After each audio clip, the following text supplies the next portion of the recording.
so grateful. I'm so thankful. 'Cause I was in my sin, couldn't get out. Yeah. Then he sent his son to bring me out. I'm so grateful. Yeah. I'm so thankful. I was in my sin. And I couldn't get out. Oh yeah. Then he sent his son to bring me out. I was headed for destruction, and I know it, but I'm so glad, yeah.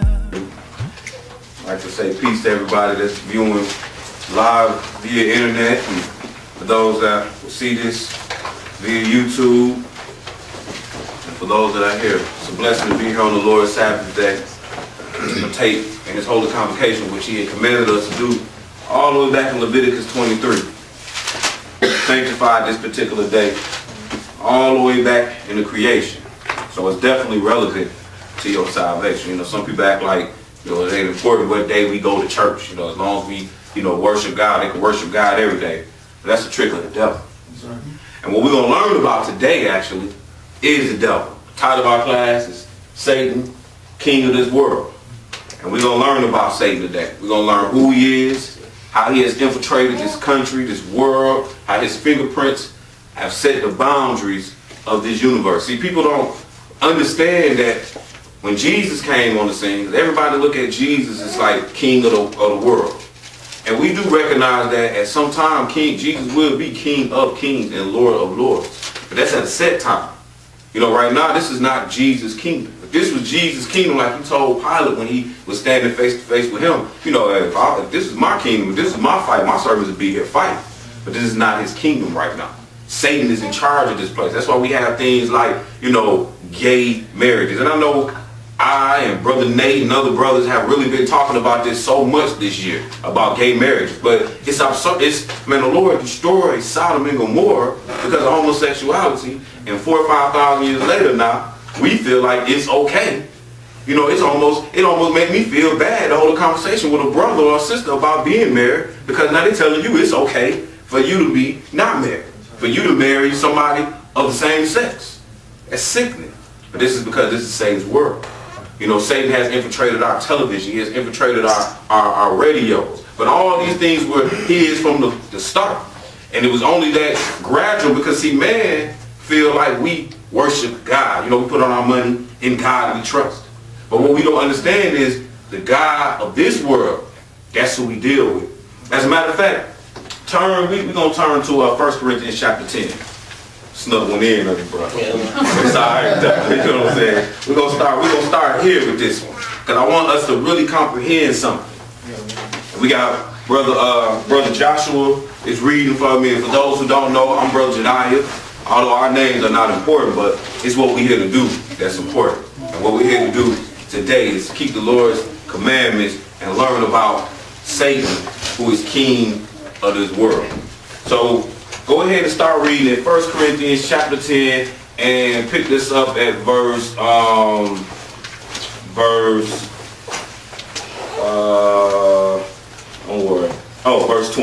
1 Corinthians chapter 10 and verse 20. When you get there, after we finish hearing some of these pages turn, you can go ahead and read. All right, go ahead, bro. But I say the things which the Gentiles sacrifice, they sacrifice to devils and not to God. Okay, so we got Paul. Paul was the preacher to the Gentile. Now, the Gentile is the son of Japheth, or as we know, or we call the white man. Well, what we do know is that the white man rules the world right now. The Gentile does. So whether we talking directly to a particular nation, or as some like to say, the nations, it says here that the Gentiles sacrifice to devils. Now we talking about coming off of Greek mythology. We talking about going into Rome. You know, that's where you got your Saturn and your Jupiter, and that's where you got your Zeus and your Herodotus, and then that's where you got your Astara. You know what I'm saying? All these things are the gods that the Gentile was sacrificing to, and did still sacrifice to this day. All the way to the point where, you know, we as American citizens or Gentiles in the mind, whether we Gentiles in the flesh or not. You know, when we go to church on Sunday morning, which, you know, 90% of us do in this country, shoot, we go and we sacrifice to devils. How do you do that, Brother Jediah? Well, shoot, just look at the picture that you got. You got Jesus, so-called Jesus, with a halo around him. That's in honor of the Sun God, the S-U-N. You know, we partake in Christmas. You know, that's in honor of the Sun God and the rebirth of the Son. See, these are the things that the Gentiles have put upon us, because you got to understand, when we came over here on boats, and we didn't bring any religion with us. See, we might have thought we brought that Islam with us. We didn't bring nothing. We didn't bring nothing because we didn't want to be here. But what we was given was what the Master had for us. And what the Master had for us was the God that he knew. He worshipped the Sun God. And to this day. You know, and don't get it twisted, that Islam we had over there, that was the moon God. It ain't much better. Sun, moon, you still sacrificing to devils. So today we're going to learn who the devil is. We're going to learn, again, how he has control over this world. Because one of the greatest tricks the devil has pulled is making people think he don't exist. Because people could be looking at the devil in the face and they don't even see him. And we're going to see today how you could be looking the devil in the face and not even know that you're talking to the devil. You think you're talking to your wife or your mother, you know, or your best friend. In reality, we're going to find out that the devil could be right there. Right there on the right side, running off at the mouth. Let's go to Luke chapter 4. Luke chapter 4. We do got quite a few scriptures today. And we're not going to hold none back. The Lord saw fit for me to make it back from Indianapolis this morning. And we rushed to get here, so we definitely going to get it all in. You know.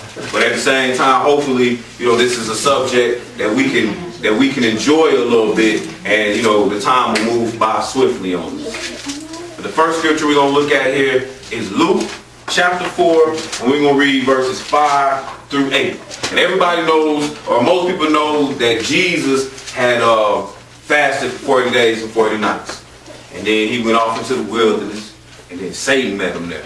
Now what we're going to find out is this conversation that Jesus, who we know was the King of Kings, held with Satan. Luke chapter 4, and pick this up at verse 5. When you get there, go ahead. And the devil, taking him up into a high mountain, showed unto him all the kingdoms of the world in a moment of time. Now that's sweet. Just think about that one verse. He said, now this is Jesus has been taken up by the devil into a mountain. And he said here that the devil took him up in the mountain and showed him unto him all the kingdoms of the world in a moment of time. Like, just like this, you know, I get, you know, Satan has these type of powers. He's king of this world. That's what you got to understand. So he was able to show, hey, Jesus, look at all the kingdoms of the world. Now watch what's going to happen next. Go ahead.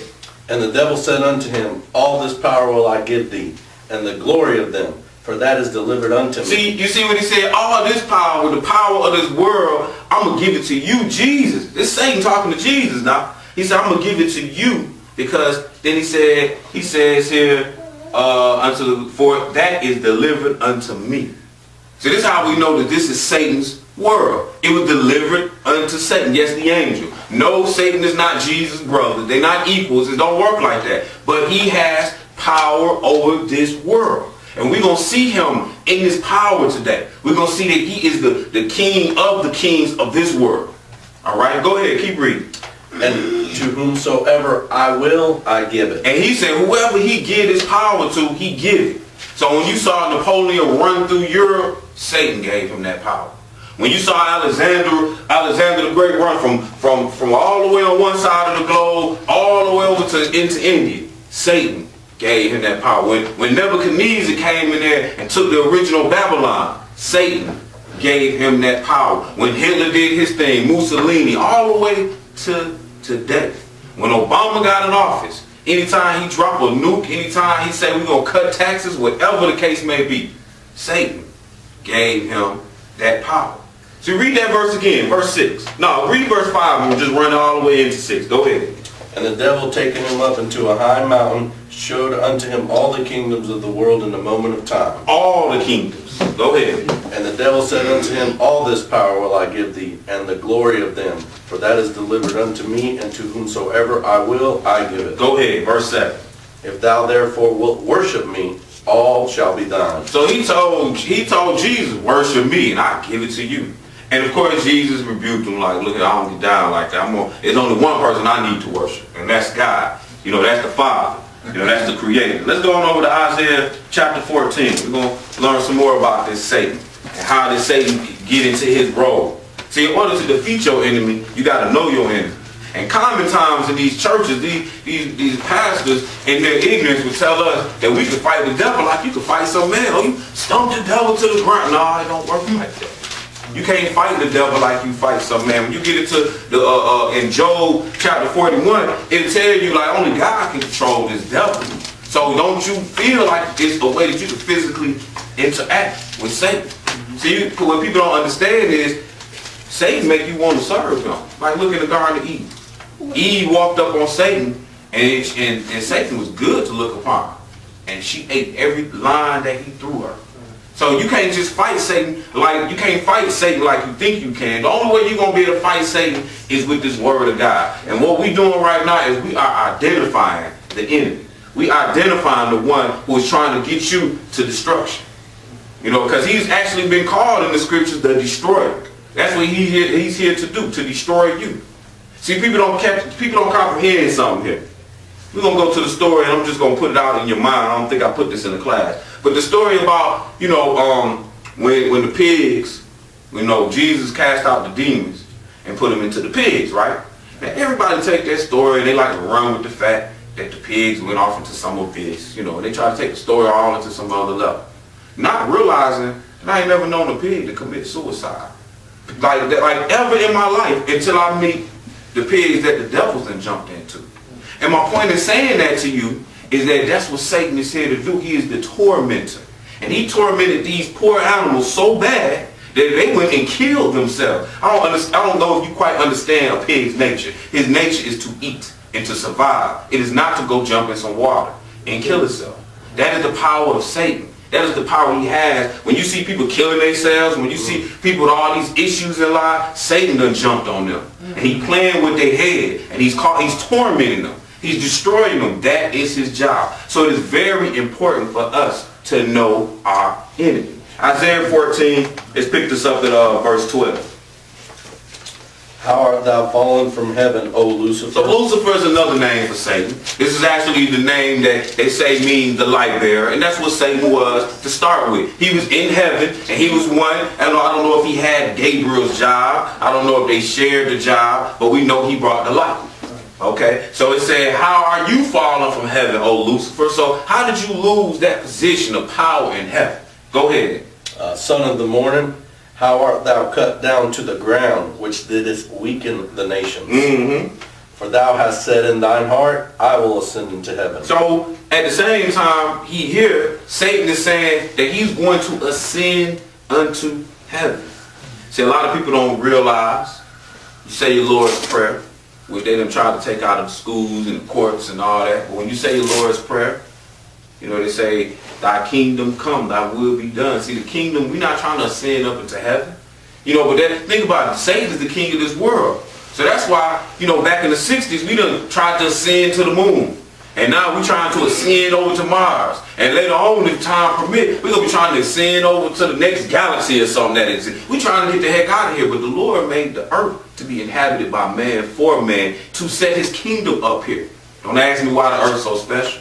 You know what I mean? Like, I'm not God. But I know that's what he made it for, because he says it in his prayer. And I believe in that. So here he says, for thou hast said in your heart, I will do what God has done. I will ascend into heaven. And I will do what else? Go ahead. I will exalt my throne above the stars of God. Mm-hmm. I will sit also upon the mount of the congregation in the sides of the north. Go ahead, keep reading. I will ascend above the heights of the clouds. I will be like the Most High. Oh, so now Satan is saying, or Lucifer is saying, I'm going to be like the Most High. So this is the God of this world. He says he's going to be like the Most High. So what he has done on this earth that we're going to learn about today is he has established even a priesthood on this earth that is similar to the priesthood of the Most High. And he is being worshipped through this priesthood, sacrificed to through this priesthood, just like the Most High did when he set up his priesthood with the Levites, starting off with Aaron and Moses. When they was killing their bulls and goats, getting their sacrifices, well, Satan got his own priesthoods established on this planet. And the sad part about it is many of us, and remember one of the greatest tricks Satan played is making people think he don't exist, is many of us go to Satan's ministers on a weekly basis, confessing our sins to him. You know, like, what good is you telling Satan, yo, Satan got you sinning. He's not about to get you pulled out of this. And then we go to some of Satan's ministers and we get our doctrine, thinking that we're going to get eternal life. But he's telling us what Satan wants us to know. Oh, no, you're going to get raptured off. You see what I'm saying? These are the things that say, but look, he's giving you the mind of Satan right here in Isaiah 14. Go ahead, keep reading. Yet thou shalt be brought down to hell. Yeah, you're not going to win this. Go ahead. To the sides of the pit. Mm-hmm. They that see thee shall narrowly look upon thee and consider thee, saying, is this the man that made the earth to tremble, that did shake kingdoms? Yeah, saying, is this the boss? Got the earth trembling. He done put this whole world. It's from, we talking about every war that you know, every war that you've ever known, Satan was in there playing with. Even the wars when Israel ran through nations. I don't think Satan wasn't there. Who you think was down in Egypt when the death angel came through? See, that's what people don't quite comprehend, is God really be controlling Satan. See, the end was written at the beginning. So he got it, but Satan got to do his job though. And Satan is the king of this place here. And like I said, in other places he called the destroyer. So all the destruction you see, when they ran into them twin towers, the spirit of Satan was there in somebody's mind to make this all go down. And when I say the spirit of Satan is there, see, that's what we're going to learn about today. We're going to see how Satan is behind your kings and how he pushing we're going to literally see how he pushing their buttons. Go ahead, keep reading. That made the world as a wilderness, mm-hmm. and destroyed the cities thereof, mm-hmm. that opened not the house of his prisoners. Mm-hmm. All the kings of the nation, even all of them, lie in glory, every one in his own house. Yeah, he run all this. Let's go over to Revelation chapter 12. And we saw here, we started the class off in Luke 4, and we saw that all the kingdoms was given to Satan. But then we went all the way back to him being in heaven, and how he fell is because he was proud in his ways. And we're going to find out some more about how he fell in a little bit. But then, and now we're about to go to the actual fall. Okay, so we're running down the origin, like how the movies do. The movie tells they might start somewhere, and they're gonna take you back to the origin of this guy. You know what I'm saying? That's what we're gonna do. We're gonna go back to the origin of this Satan, our adversary, the king of this world. We're gonna go back to his origin. Revelations chapter 12. We saw he was Lucifer, he's the light bearer, and now we're gonna see him get his butt kicked and out of heaven. Revelations chapter 12, and we're going to pick this up at verse 7. And there was war in heaven. Mm-hmm. Michael and his angels fought against the dragon, and the dragon fought and his angels. Now this took place up in heaven. It was a war. And it said Michael, who we understand is like the king fighter up in heaven. He do all the scrapping. He got his angels. So I guess he got some more angels that's carrying weapons, and they fight. And they fought against the dragon and his angels. Now we got it called the dragon here because we're going to see the dragon later on. But we really know that this is Lucifer, or this is Satan, or this is that old serpent. We're going to see it some more. Go ahead, verse 8.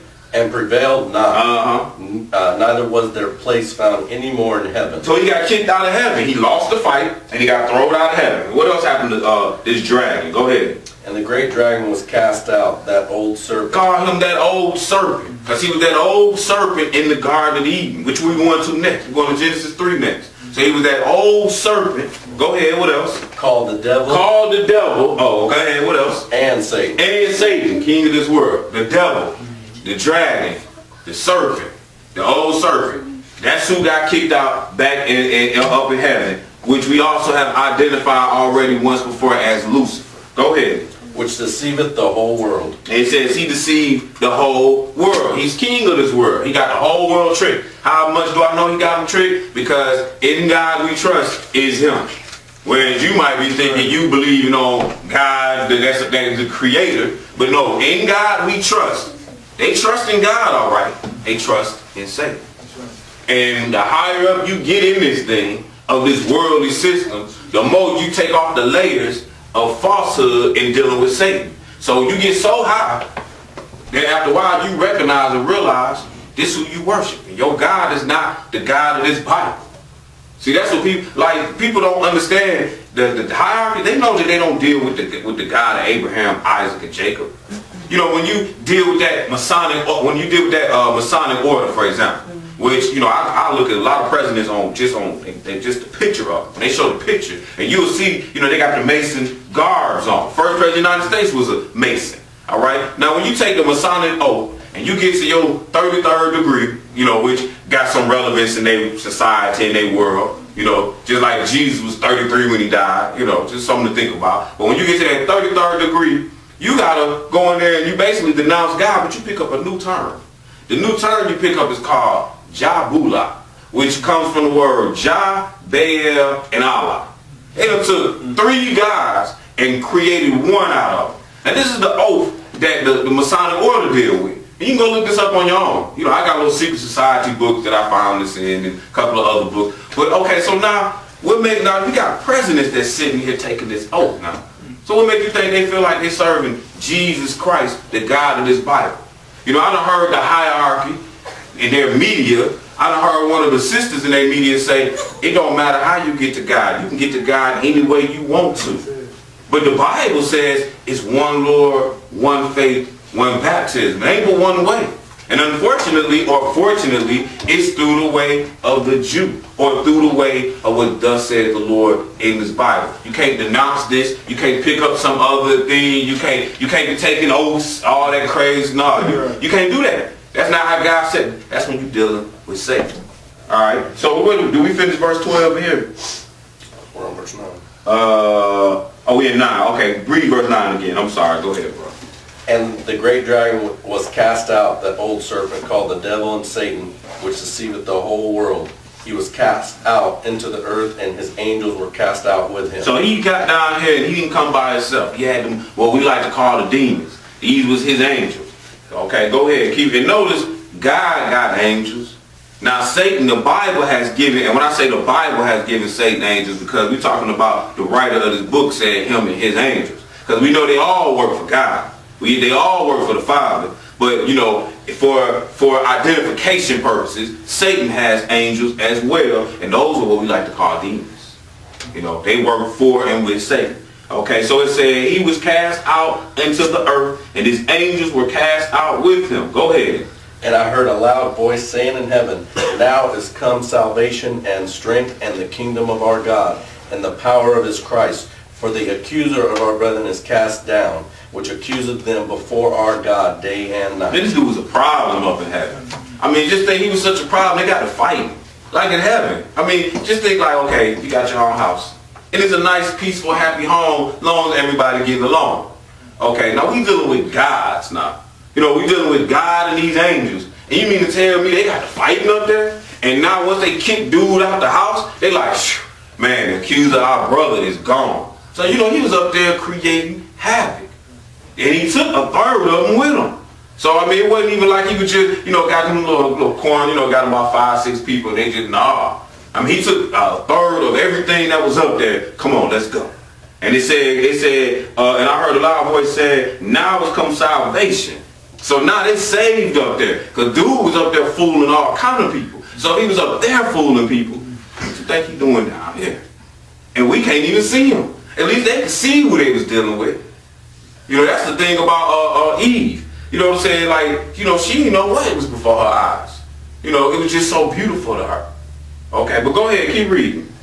And they overcame him by the blood of the Lamb and by the word of their testimony, and they loved not their lives unto the death. So the way you overcome him, here's one of the answers.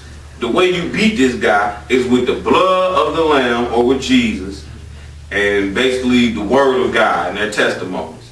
And you cannot, you basically might have to die for this. You have to lose your life to defeat Satan.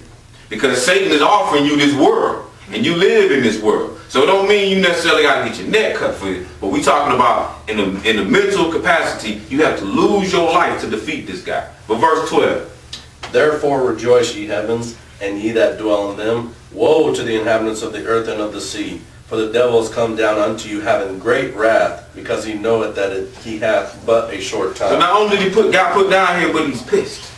So he knows he has a short time. So when you ask him what his job is, he gonna tell you, get who I can get. That's his job. I'm checking every corner. I'm trying to see, oh, I can get that brother right there. Oh, he thought he was serving God. Matter of fact, let me put this nice looking prostitute right in front of his face. Oh, we're not gonna call her a prostitute, we're just gonna call her a sister. But when she get talking to her, she gonna offer, she gonna make it real enticing. And next thing you know, she gonna need a bill or two paid. See that's it don't even come, that's the thing, it don't come on the surface like you might think. You know what I'm saying? Like all of a sudden you feel like you're doing some good, and the next thing you know, she giving you some good, and now next thing you know, you give her more good. That's how Satan works. You understand? Like he don't just come direct at you like he a deceiver. Right.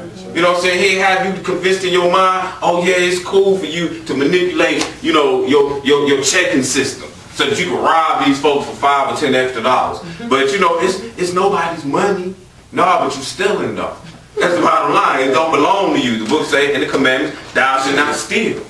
Don't deal deceitfully with your neighbor. All these things the Lord tell you are true, yet still we're trying to manipulate the food stamp department and stuff like that. Thinking it's okay. We'll sit here and tell these folks, oh yeah, don't let one person live in the house so you can get Section 8. Things like we think, oh well, we got to survive. But now you got to put your faith in God. Satan got you thinking that you put your faith in your ways and in that iniquity, which is lying and deceit. But let's go on over to Genesis chapter 3. We're still dealing with the king of this world, and we still picking up his origin. See, by the time we're done, you should be able to take these scriptures, and you should be able to say, okay, so Satan, king of this world. So you get into it, okay, well, Satan was able to offer all this to Jesus because it was given to him. Oh, okay, so he used to be in heaven. He was called Lucifer. Oh, the great dragon. He was cast out. Woe be into the habits of the earth. You should be able to go through these scriptures without me. Like I'm the tour guy, I'm taking you on the tour so you can see how I put them together. But it's really, once it's all said and done, you got your own copy, you can just go through, look at it. When you're done, oh yeah, Satan, king of this world. See, real clear. Alright, Genesis chapter 3, and we're going to pick this up in verse 1, because we're going to see Satan in his first encounter with man. And what did he do? How did he run it? Go ahead, bro. Now the serpent was more subtle than any beast of the field which the Lord God had made. Okay, so it said in Revelation chapter 12 and 9, and again, we got to know who our enemy is. Alright? So in Revelation 12 and 9, it said that old serpent, and we call him the devil, and we call him a dragon at another time. Now here in Genesis 3, it said, now the serpent was the most subtle beast of any of the field which the Lord God made. Now I don't want us to think that the snakes is the trickiest thing out there. Because I watch National Geographics and I do my homework, and snake don't want they're the mongoose. So we now talking about a literal serpent is the most subtle beast of the field. But we just talking about we the beast of the field. And this serpent is more tricky than all of us beasts of the field. This is where the Lord is coming with this. Because he's giving the story to Moses, and Moses is writing it to us. And he's trying to, and anytime you see the serpents or the vipers in the Bible, now you can just relate that to Satan. But we know that the snake don't move straight. So the serpent don't move straight. He's always coming in on his ankle. So he said, now the serpent is the most subtle beast than any beast of the field which the Lord God had made. Go ahead.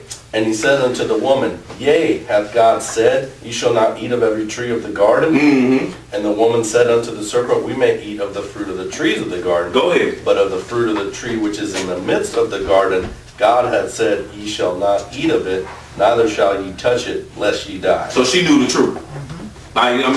Just like we know the truth. She knew the truth. And Satan came at her. Now what happened next? Go ahead. And the serpent said unto the woman, ye shall not surely die. So the serpent, a liar from the beginning, came lying. Like, you're not going to die. Go ahead. For God doeth know that in the day ye eat thereof, then your eyes shall be opened, and ye shall be as gods, knowing good and evil. So then, not only did he lie, but he introduced something else to man. He introduced pride. You should be as gods, knowing good and evil. That's what we want to be. We want to be gods. Go look at the movies. We got X-Men, Superman, Batman, Spider-Man, Avengers. You dig what I'm saying? We got Thor. We want to be gods. We want that power.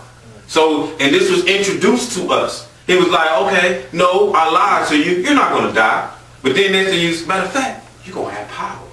All you got to do is deal. I'm offering you something. Now, what was Eve supposed to do? She was supposed to run. She was supposed to go back to Adam and be like, look here. we need to stay as far away from that thing as possible because he just tried to trick me. Okay, but what happened though? Go ahead. And when the woman saw that the tree was good for food, and that it was pleasant to the eyes. See, it was good to her ears and it was good to look at. All this tree, which really is nothing but that serpent. But that's another story. But go ahead. And a tree to be desired to make one wise, she took of the fruit thereof, and did eat, and gave also unto her husband with her, and he did eat. So they dealt with this false information from Satan, from this serpent. The fruit that they was provided was the fruit of lies.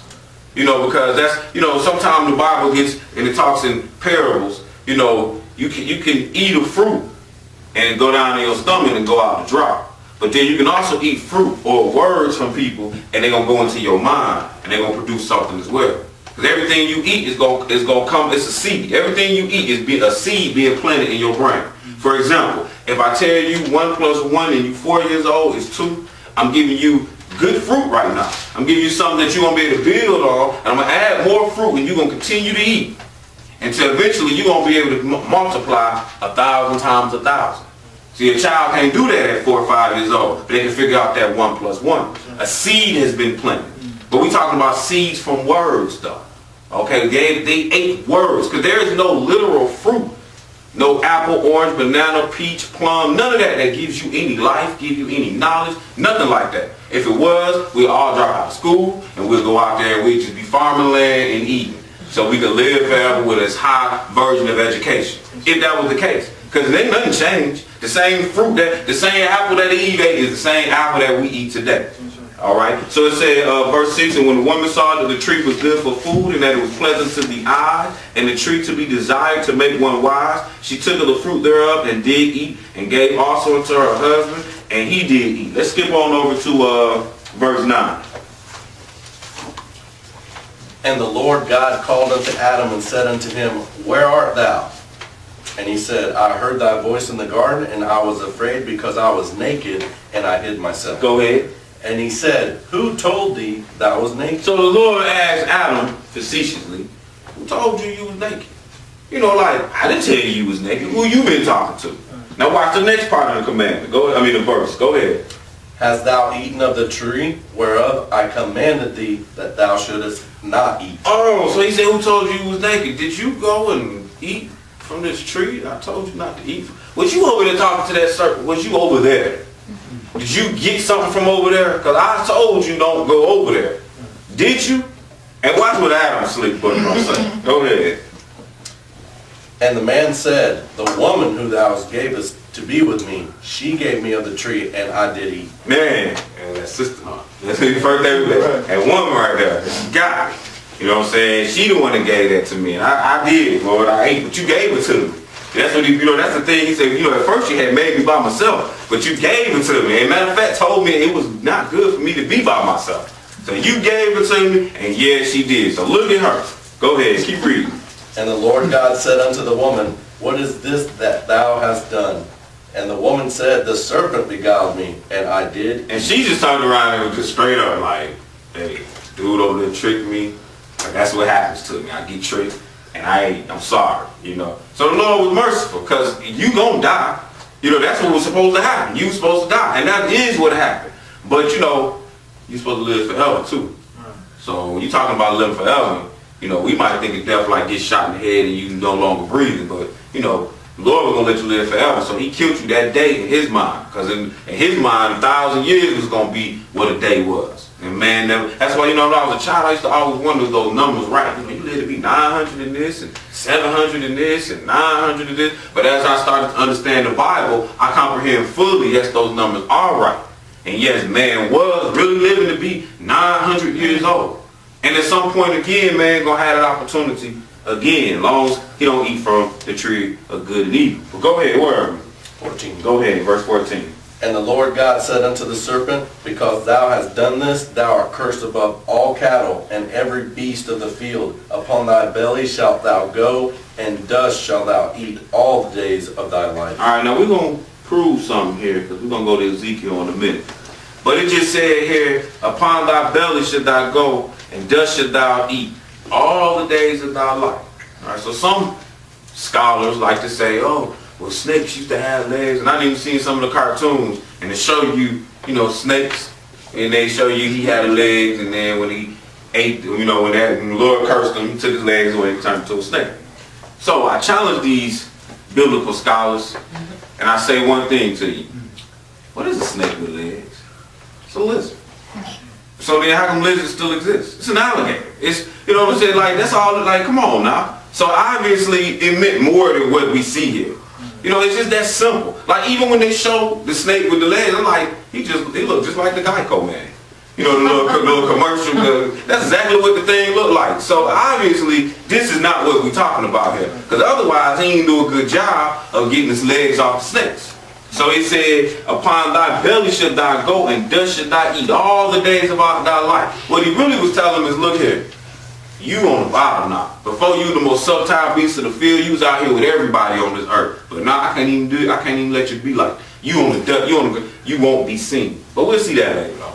But that's what he was really telling them. You won't be seen by these folks. They'll walk right by you, not know you exist. He said, and dust shalt thou eat all the days of thy life. Go ahead, verse 15. And I will put enmity between thee and the woman, and between thy seed and her seed. It shall bruise thy head, and thou shalt bruise his heel. Oh, now we got something else here that's been introduced.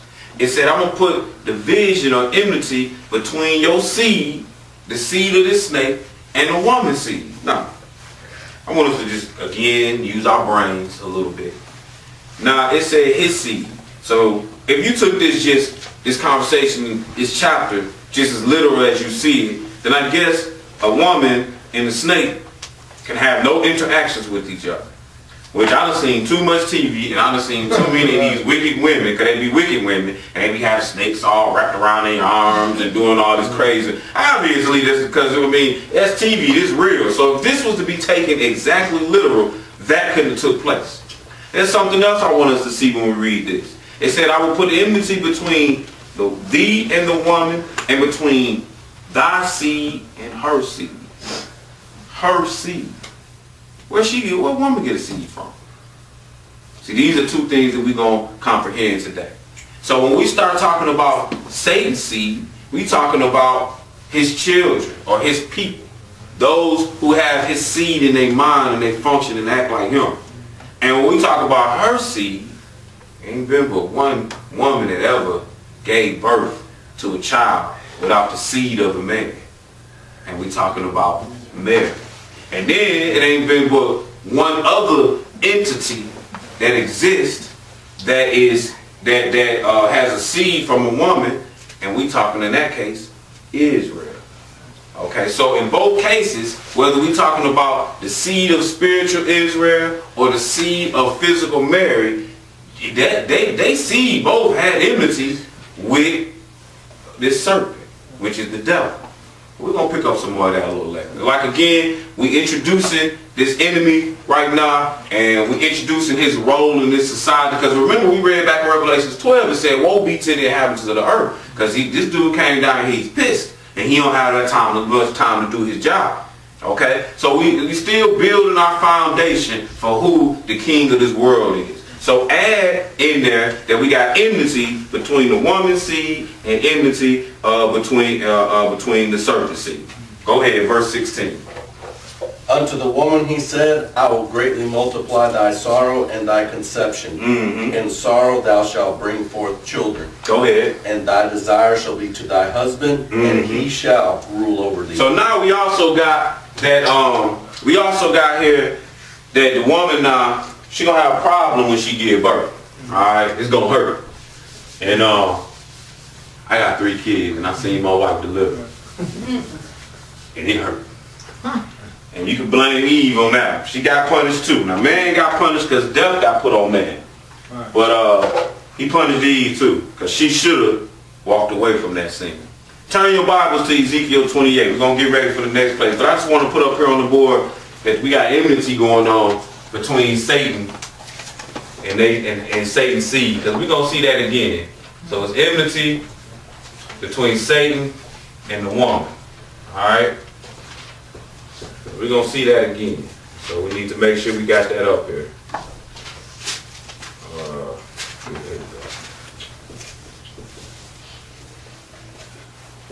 All right.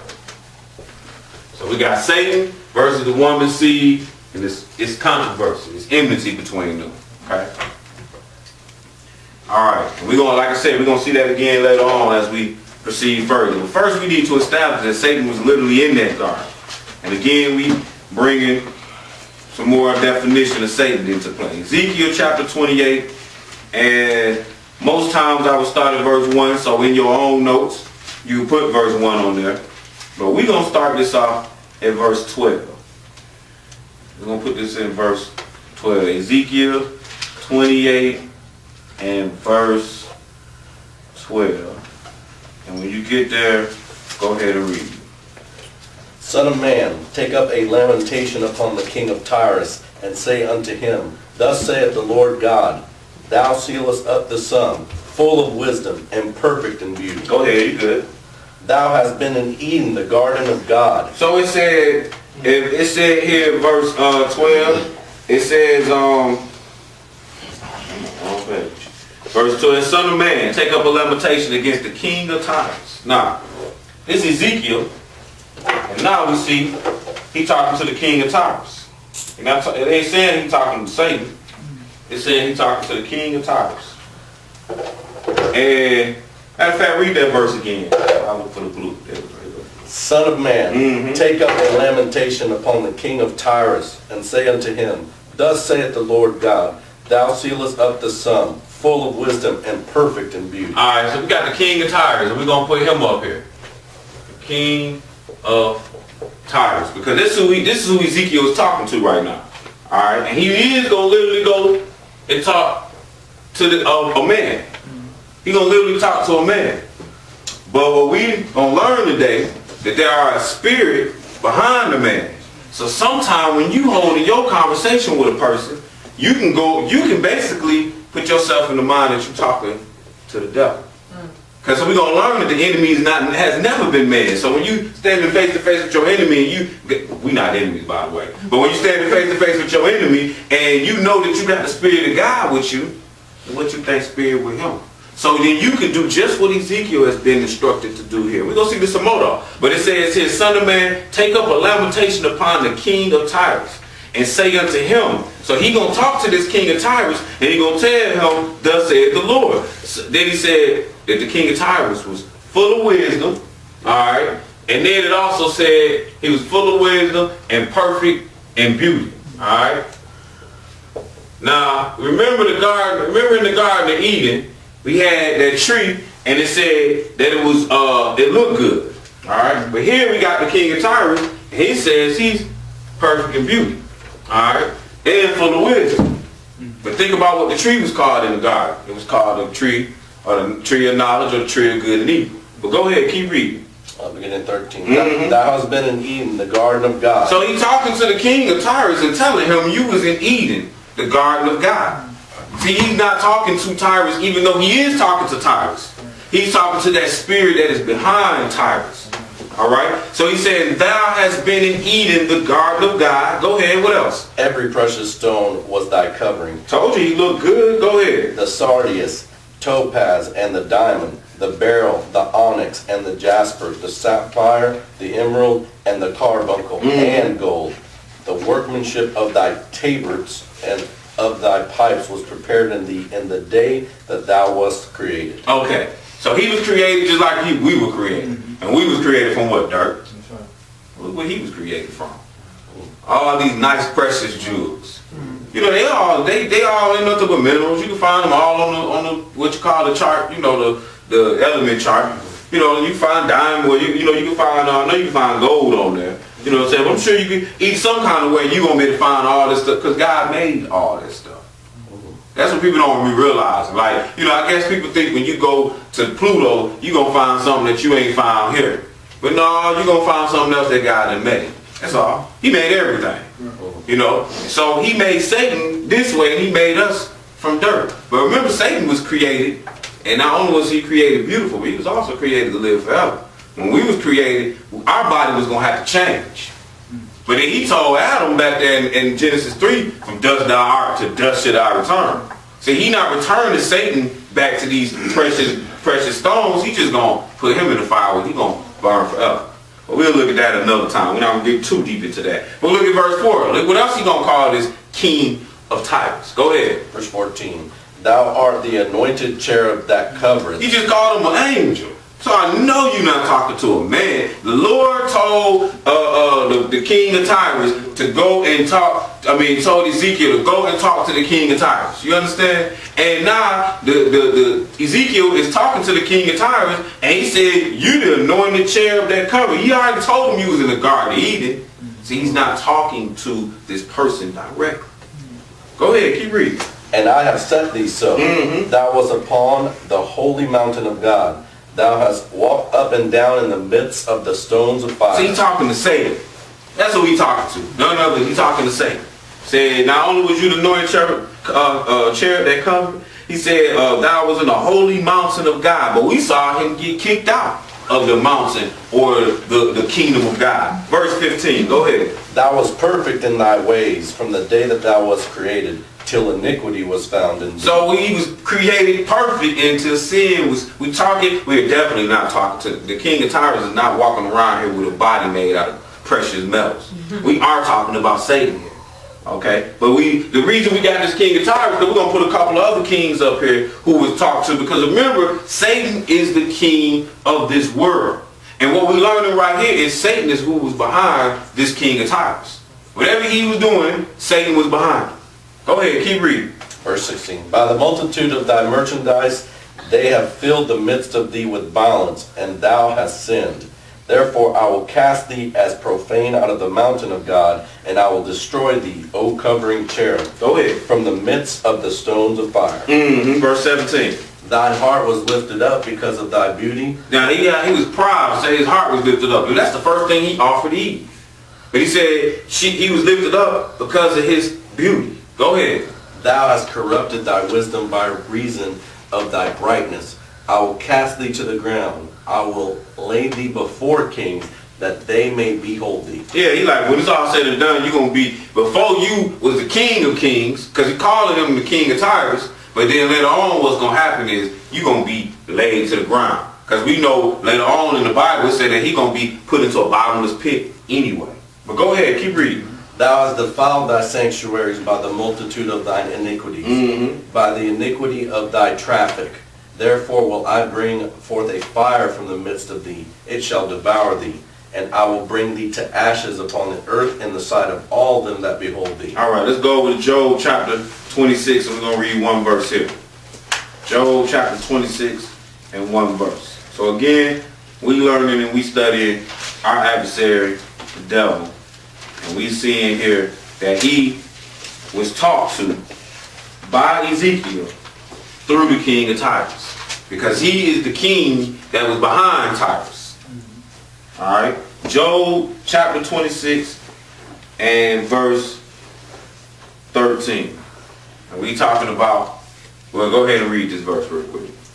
By his spirit he hath garnished the heavens. Talking about the spirit of God here. God created and put everything in the heavens. Go ahead. His hand hath formed the crooked serpent. God created this Satan. Alright? So who we saw in the garden, God made him. You know what I'm saying? I don't want people, because it's a doctrine out there, I think it's Mormons, and I seen some cartoon of their doctrine, and they had Jesus sitting there at the table, and next thing you know, they was talking, and Jesus and Satan was talking, and you know, they concocted up a plan, and it was just a whole bunch of BS. That's what it was. He was created. You know, he was created, so was all the other angels, so were we. Let's go to John chapter 8. Moving along here. Got a little bit more to go with it, but we're going to learn about Satan. Because like I say, like men tell you in some of their wise philosophies, in order to defeat your enemy, you must know your enemy.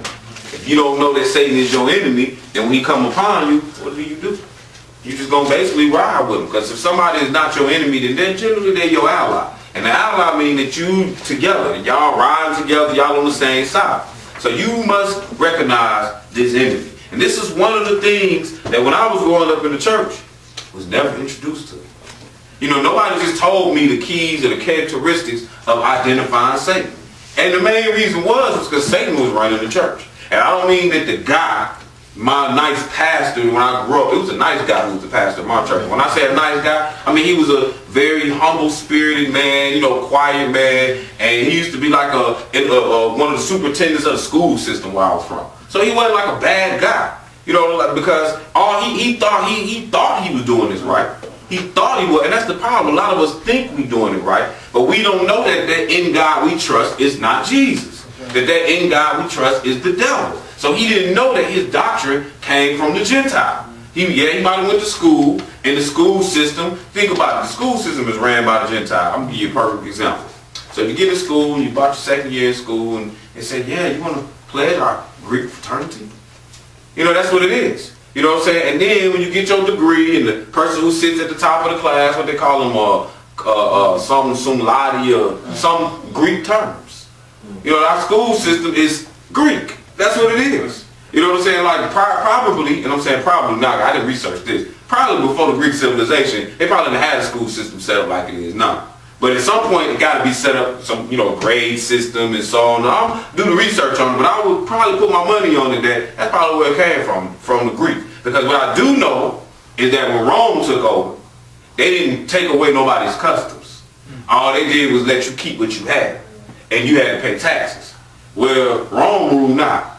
So, you know, I mean, just putting the pieces together. But what I do know is that the school system, even your school of theology, I mean, Satan's at the helm. He's king of that too. You know, so you might be like, well, damn, I mean, so everybody that's in there, they worship and say, man, we do things in ignorance. And the Lord will wink at a lot of this ignorance at some time and point. But if our job is to truly shine the light on the subject, yes, all that Greek fraternity and all these, you know, all these extras that you're trying to go out here and aspire to have in man's society, in this world society, it belongs to Satan. He set it all up. John chapter 8, pick it up at verse 42. Jesus said unto them, If God were your Father, you would love me, for I proceeded forth and came from God. Neither came I of myself, but he sent me. Why do ye not understand my speech?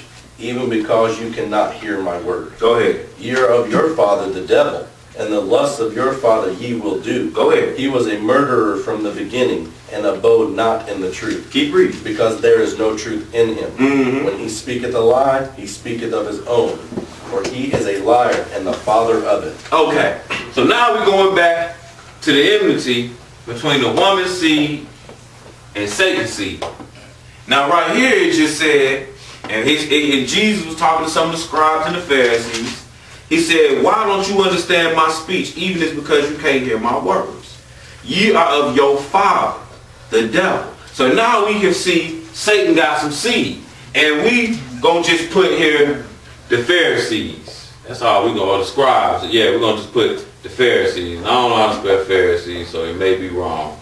But we're just gonna leave it like that. The Pharisees. Alright, which in today's society would be our modern day religious figureheads. And they said, and they was arguing with Jesus too. Because they was arguing with Jesus about whether they was free or slave. And they was like, man, we ain't been in bondage to nobody. We Abraham's seed. And then he turned around and said, Abraham's seed.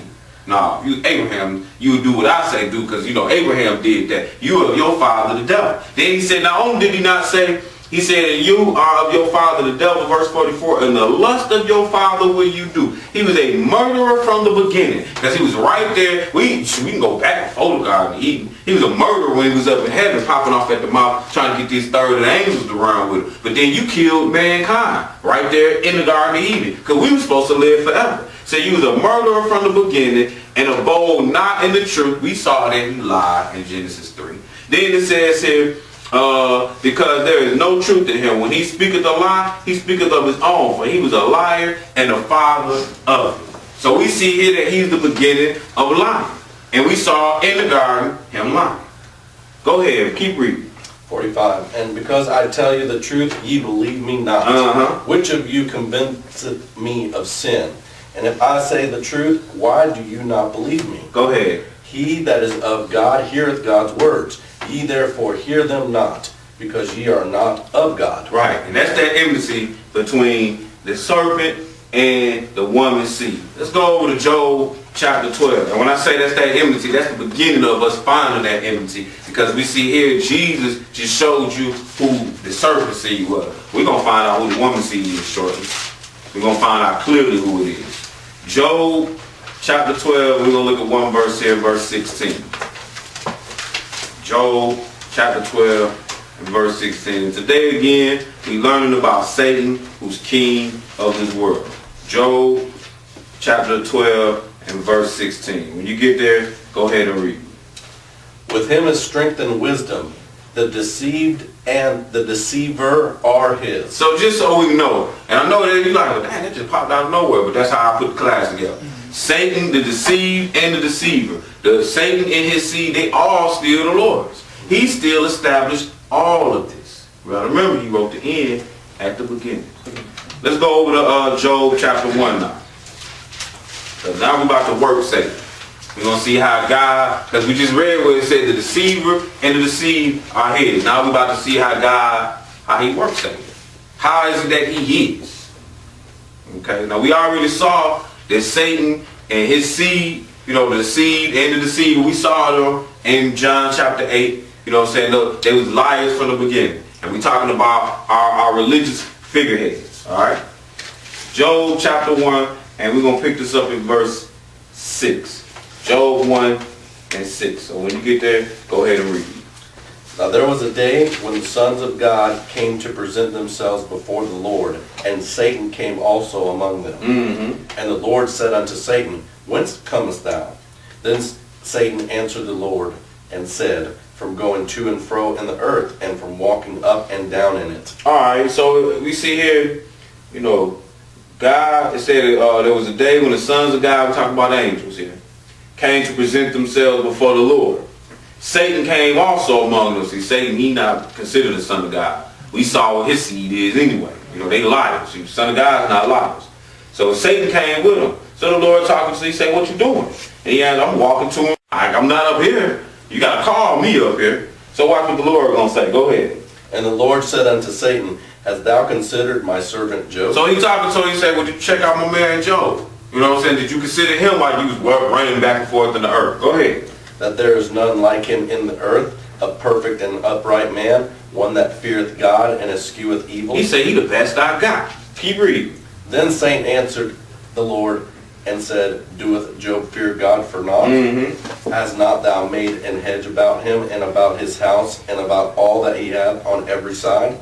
Thou hast blessed the work of his hands, and his substance is increased in the land. He like, yeah, I know he the best you got, but look how you doing. You just be looking out for him. Like anybody can serve you if you looking out for him. It's Satan, because Satan is the accuser of the brother. So he doing his job. He trying to get the Lord to be like, okay, go attack him. So let's find out what happens. Go ahead. But put forth thine hand now, and touch all that he hath, and he will curse thee to thy face. And the Lord said unto Satan, Behold, all that he hath is in thy power, only upon himself put not forth thine hand. So Satan went forth from the presence of the Lord. As we just read, with the seed and the deceiver belongs to the Lord. So Satan convinced the Lord through conversation, the Lord was already on that level, though. Just think about it, like the Lord called everybody up. He talking to Satan, like, you consider Job? Satan feel like he doing his job. The Lord like, yeah, you look at Job, he the best out there. Satan like, yeah, he only the best because you protecting him. Like, all right, well, I tell you what. You got to keep his life. We're going to still see he the best. That's how the Lord playing this game. He playing, this still all being orchestrated by Satan just doing his job. So let's see what happens. Go ahead. And there was a day when his sons and his daughters were eating and drinking wine in their eldest brother's house. And there came a messenger unto Job and said, The oxen were plowing, and the asses feeding beside them. And the Sabeans fell upon them and took them away. Yea, they have slain the servants with the edge of the sword, and I only am escaped alone to tell thee. Go ahead. While he was yet speaking, there came also another and said, The fire of God is fallen from heaven, and hath burned up the sheep and the servants, and consumed them. I only am escaped alone to tell thee. Go ahead. While he was yet speaking, there came also another and said, The Chaldeans made out 3 bands and fell upon the camels and have carried them away, yea, and slain the servants with the edge of the sword, and I only am escaped alone to tell thee. So all the disaster that orchestrated from a conversation in heaven fell upon Job. This was all the hand of the devil. And we saw a natural disaster. We saw people come through and still, it said the Chaldeans made out 3 bands, fell upon your camels and took everything. And now I'm the only one left. So we see, this is how Satan works. When the thieves come running through, that was Satan. When Hurricane Hugo or whatever hurricane they want to name next for Mother Nature, that's how they deal with God. They don't really know. They can't just say the Lord on the news. So they go and call upon their God, Mother Nature, and then they give Mother Nature's children names like Hugo and Hurricane Ann and all that crazy crap. But all of that is the Lord. Because we see the Lord right here dealing with it. Go ahead, keep reading. While he was yet speaking, there came also another and said, Thy sons and thy daughters were eating and drinking wine in their eldest brother's house. And behold, there came a great wind from the wilderness. Sound like a real hurricane right here, or some little tornado. It came from the wilderness. Go ahead. And smote the 4 corners of the house, and it fell upon the young men, and they are dead. And I only am escaped alone to tell. So we know this the Lord, but we also see this Satan. And that's what's going when you cut the news on and you see all this natural disaster and all this stuff that happens in life. It's the Lord. He used Satan.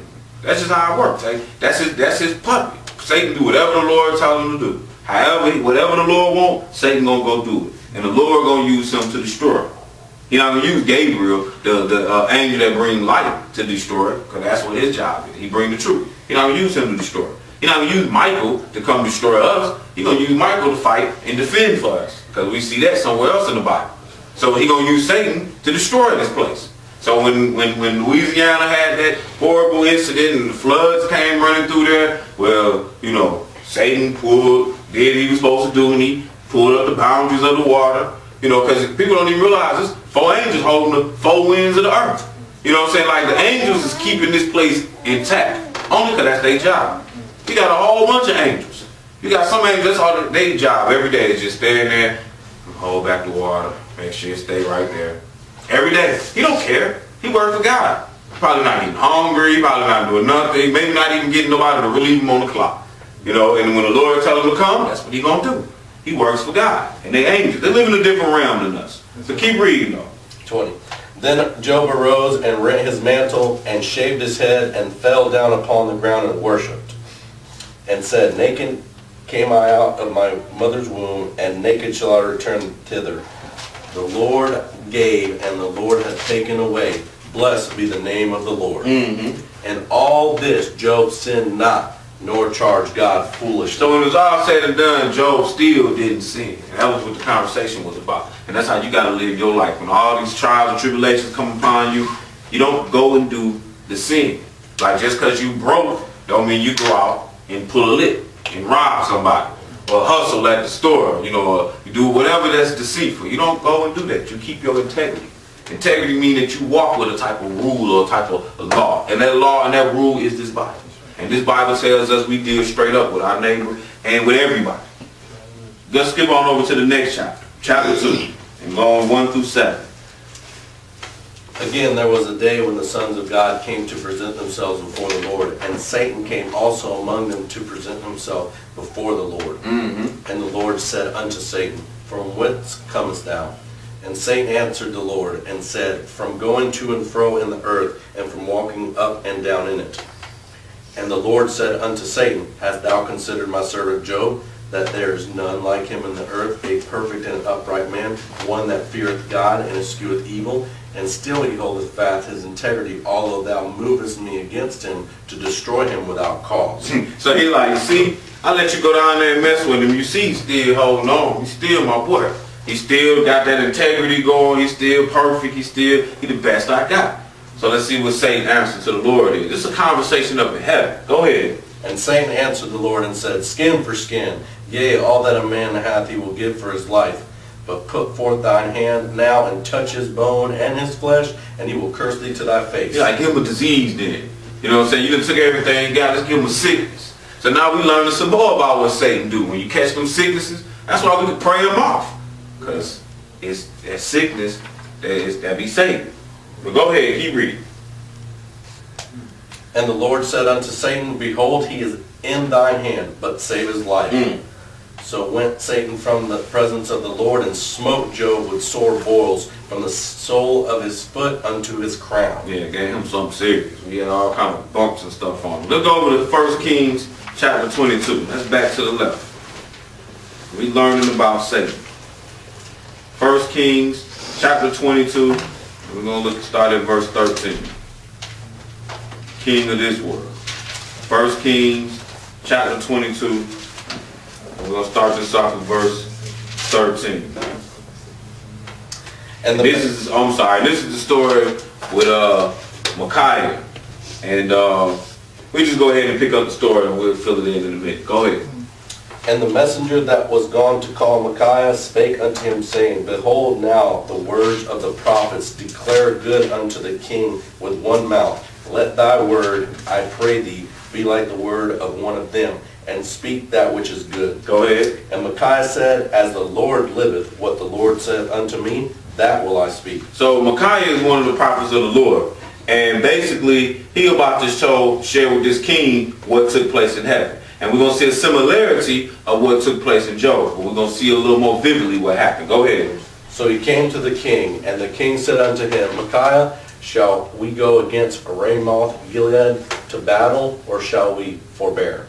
And he answered him, Go and prosper, for the Lord shall deliver it into the hand of the king. And the king said unto him, How many times shall I adjure thee that thou tell me nothing but that which is true in the name of the Lord? So he want to know, can he go and fight? You know, can this king go and fight? And Micaiah like, go ahead, do what you want to do. So he's like, man, look, I'm asking the Lord, man. Like, I need to know. So let's see what happened. Verse 17. And he said, I saw all Israel scattered upon the hills, as sheep that have not a shepherd. And the Lord said, These have no master. Let them return every man to his house in peace. And the king of Israel said unto Jehoshaphat, Did I not tell thee that he would prophesy no good concerning me, but evil? So he's like, look, I told you that this Micaiah wasn't going to do nothing. This was who was the other king? But this way he's telling Jehoshaphat, he's like, I told you wasn't going to prophesy nothing but evil to me. Go ahead. And he said, Hear thou therefore the word of the Lord. I saw the Lord sitting on his throne, and all the hosts of heaven standing by him on his right So hand. now Micaiah is describing what he saw, how he got this vision to this understanding to know what's about to happen down the Ramoth Gilead. So he said, I saw a vision of them in the Lord. And he saw Israel, where are you again? 19. Okay. And he said, I saw sitting on thrones and all the hosts of heaven standing by him on his right hand. So this is the Lord. And he got all the sons of God, but they didn't call them sons of God here. It said all the hosts of heaven. Because you got the sons of God and Satan also. All the hosts of heaven right here. Go ahead. And on his left. And the Lord said, Who shall persuade Ahab, that he may go up No, go ahead. That he may go up and fall at Ramoth Gilead? And one said on this manner, and another said on that manner. So the Lord is doing just like he did in Job chapter 1, talking to all these angels, called them all up, and now he said, well, who's going to go over there and convince Ahab to go down to Ramoth Gilead? And they coming with their ways, what they got power to do. Alright? So let's see which one prevailed in this story. Go ahead. And there came forth a spirit and stood before the Lord and said, I will persuade him. And the Lord said unto him, Wherewith? And he said, I will go forth, and I will be a lying spirit of all his prophets. So these is right here, these dudes, they work for Satan. These Satan seed. Because it said that he was like, I'll persuade him. The Lord like, well, how you going to get him to go over there? He's like, I'm going to be a lying spirit to him. So it's not like a good spirit came to the Lord and said, I'm going to be a lying spirit. No, it's another one of Satan's many angels that he left with him. He said, well, I'll be a lying spirit unto them. Okay, and let's see what happened. And he said, Thou shalt persuade him and prevail also. Go forth and do so. He's like, that'll work. Because the Lord said, like, oh yeah, I guess I just have to send Satan on this job. He got different angels. And he was like, I'm going to have to send Satan to his boys. So, because it was like 400 prophets that had prophesied to Ahab, telling them, you're going to go down and be victorious. So think about that. You got 400 prophets, and you got this one Micaiah. So for every 400, you might have one. And that might be even how it is even in this city. You might got about 400 prophets out here to everyone. And it might be about 6 or 7 in this city that's actually teaching the truth. And then you got thousands that's teaching a falsehood. And they being led by these lying spirits. Go ahead, keep reading, verse 23. Now therefore, behold, the Lord hath put a lying spirit in the mouth of all these thy prophets, and the Lord hath spoken evil concerning thee. All right, so we saw how he worked a little bit. Let's go to 1 Peter chapter 5, verse 7. We're halfway with this. So we taking Satan step by step here. Okay, and we see, his origin, how he got to this earth. And then after we saw that, we saw what happened once he got here, and where the enmity and the problem came in between us and man. Satan and man, or us. Now we see how they work a little bit. We went to a couple of places and we saw Satan go back up to heaven. He talked to the Lord. They chop it up. Next thing you know, he come down here and he bring havoc. That's his job. All right. So now he can't get none up there because Michael will kick his butt, and we're gonna see Michael kick his butt again. Cause Mike don't play. When it comes to Satan, he got his number. You know what I'm saying? He's scoring 50 on him every night. And Satan can't do nothing. He can't defend none of that. So we got 1 Peter chapter 5, verse 7 through 9. Casting all your care upon him, for he careth for you. Mm-hmm. Talking about casting your cares upon the Lord, of course. Go ahead. Be sober, be vigilant, because your adversary, the devil. So he said your enemy, your adversary, the devil, what is he doing? As a roaring lion, walketh about, seeking whom he may devour. So and that's what the Lord said, what you doing? Walking to and fro on the earth. See, the book matches itself up. Like I said, once we done, you take these scriptures, you can do this on your own. You can turn around and show your grandmama, your best friend, your cousin, your buddy. Look at these scriptures. These in the Bible. You're not even going to have to tell them, somebody walk me through it. But you can just do what I'm doing. You know what I'm saying? And just walk them right on through it. Satan is your adversary. And he's walking to and fro, seeking whom he may devour. Verse 9. Go ahead. Whom resisteth steadfast in the faith. So the way you're going to resist him is you stand fast in the faith. Go ahead. Knowing that the same afflictions are accomplished in your brethren that are in the world. Right. He's coming trying to get everybody. Same way he came in Job. This conversation gets held about you too. Consider my servant Nathan. You know what I'm saying? Like, look at my servant Aubrey, Joshua. You know what I'm saying? Look at these people. They're serving God. We're going to make it rough on them today. Next thing you know, your car ain't working. Food stamps cut off, your job is gone. What am I going to do? Keep your integrity. That's what we saw Job do. He was our example. You keep your integrity and you keep trying to serve your God. And the Lord in the end, we see that Job had it good. Let's go over to Daniel chapter 10.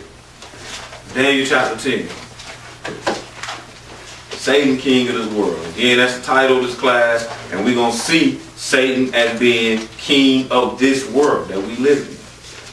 And we saw that he was also, when we introduced Satan being in the Garden of Eden, and through Ezekiel, we saw that he was the one that was behind, the king of Tyrus. Now we're going to see him as being the one that's behind another king. Daniel chapter 10, and let's pick this up at verse 11. Daniel 10 and 11. Daniel chapter 10 and verse 1, I'm sorry. Go ahead. And in the 3rd year of Cyrus, king of Persia, a thing was revealed unto Daniel, whose name was called Belteshazzar. That's right. And the thing was true, but the time appointed was long, and he understood the thing and had understanding of the vision. Okay. In those days I, Daniel, was mourning 3 full weeks. I ate no pleasant bread, neither came flesh nor wine in my mouth. Neither did I anoint myself at all, till 3 whole weeks were fulfilled. Okay, so you got Daniel. He was trying to get some understanding. So he started fasting, and he did this for 3 whole weeks. Let's skip over to verse 11. Now remember we saw, and this was during the reign of Cyrus, the king of Persia. So verse 11, go ahead. And he said unto me, O Daniel, a man greatly beloved, understand the words that I speak unto thee, and stand upright.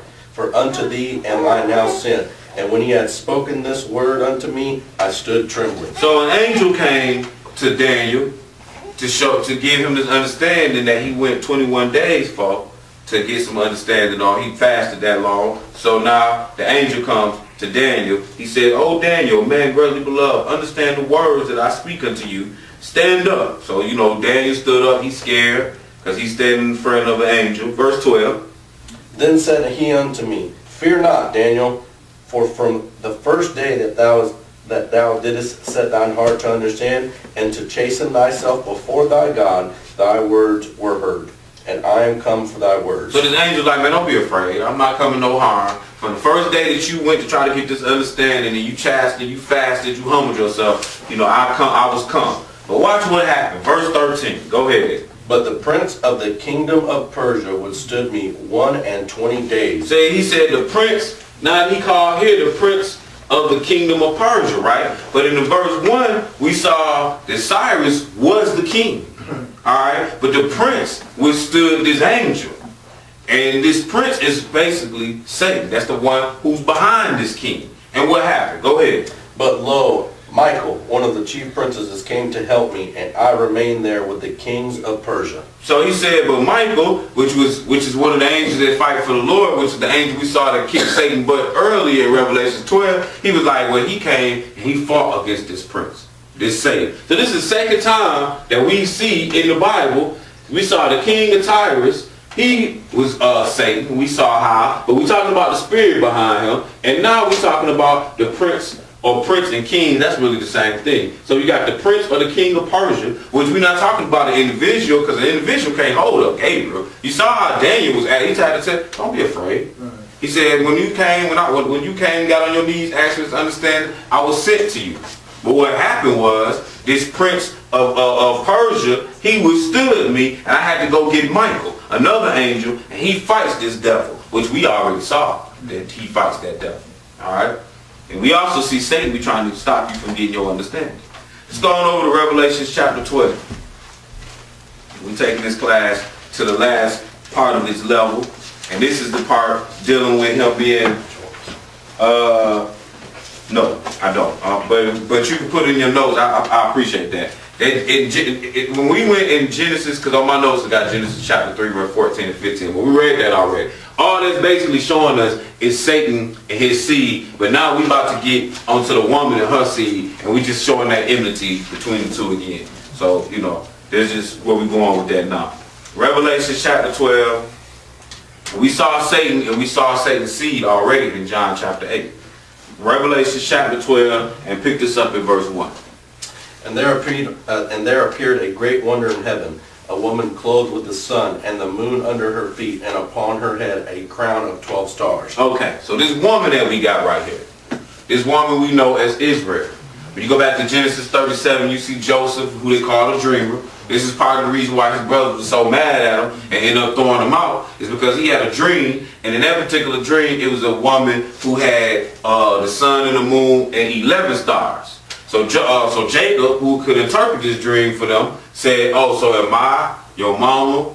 And are we gonna? Is me and your mother gonna bow down to you and pay obeisance to you?" And then that made the brothers even more mad.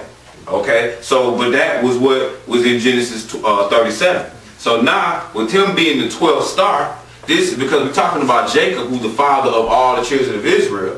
So this is where we got this woman being Israel. It said, there appeared a great wonder in heaven, a woman clothed with the sun and the moon under her feet, and upon her head a crown of 12 stars. Go ahead, verse 2.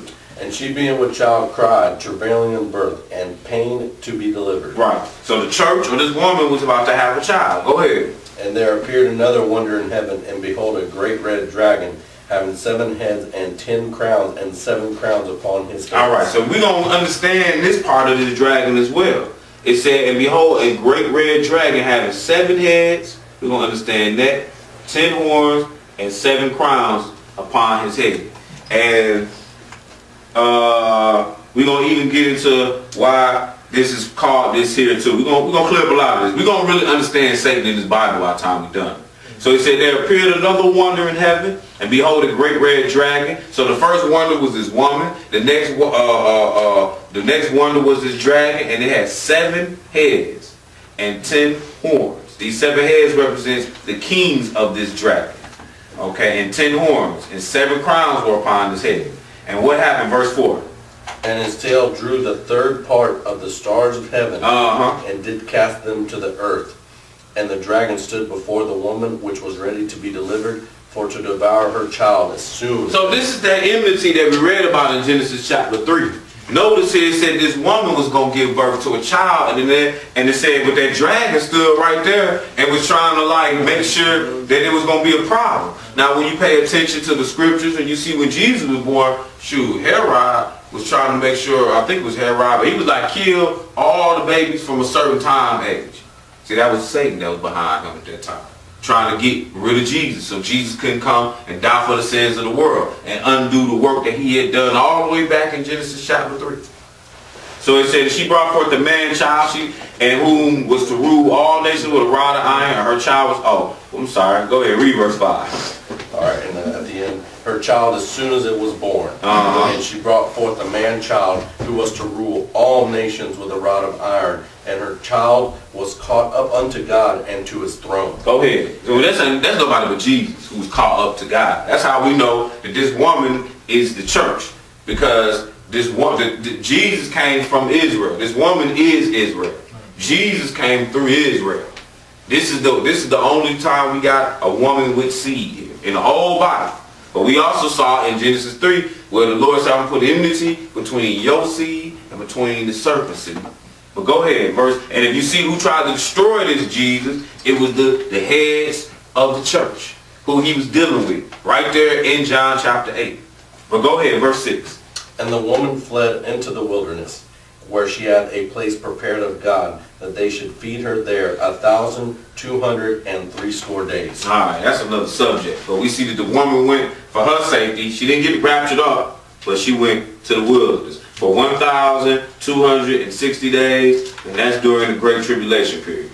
Because the serpent going to be trying to come back at the woman and her seed even again. Because it's enmity to the end, till it's all said and done. Let's go over to Daniel chapter 7. Daniel chapter 7. We don't have a whole lot more. But we gotta get Satan. We done introduced him, and we done seen a lot of things about this Satan. But now we gotta take him to our time period. A lot of times people get to talking about going to church and they, oh yeah, my preacher, he preached a lesson for today. Well, the whole Bible is about for today. Just in this case, Satan is an ancient. So we had to go all the way back to the beginning before we can get to today.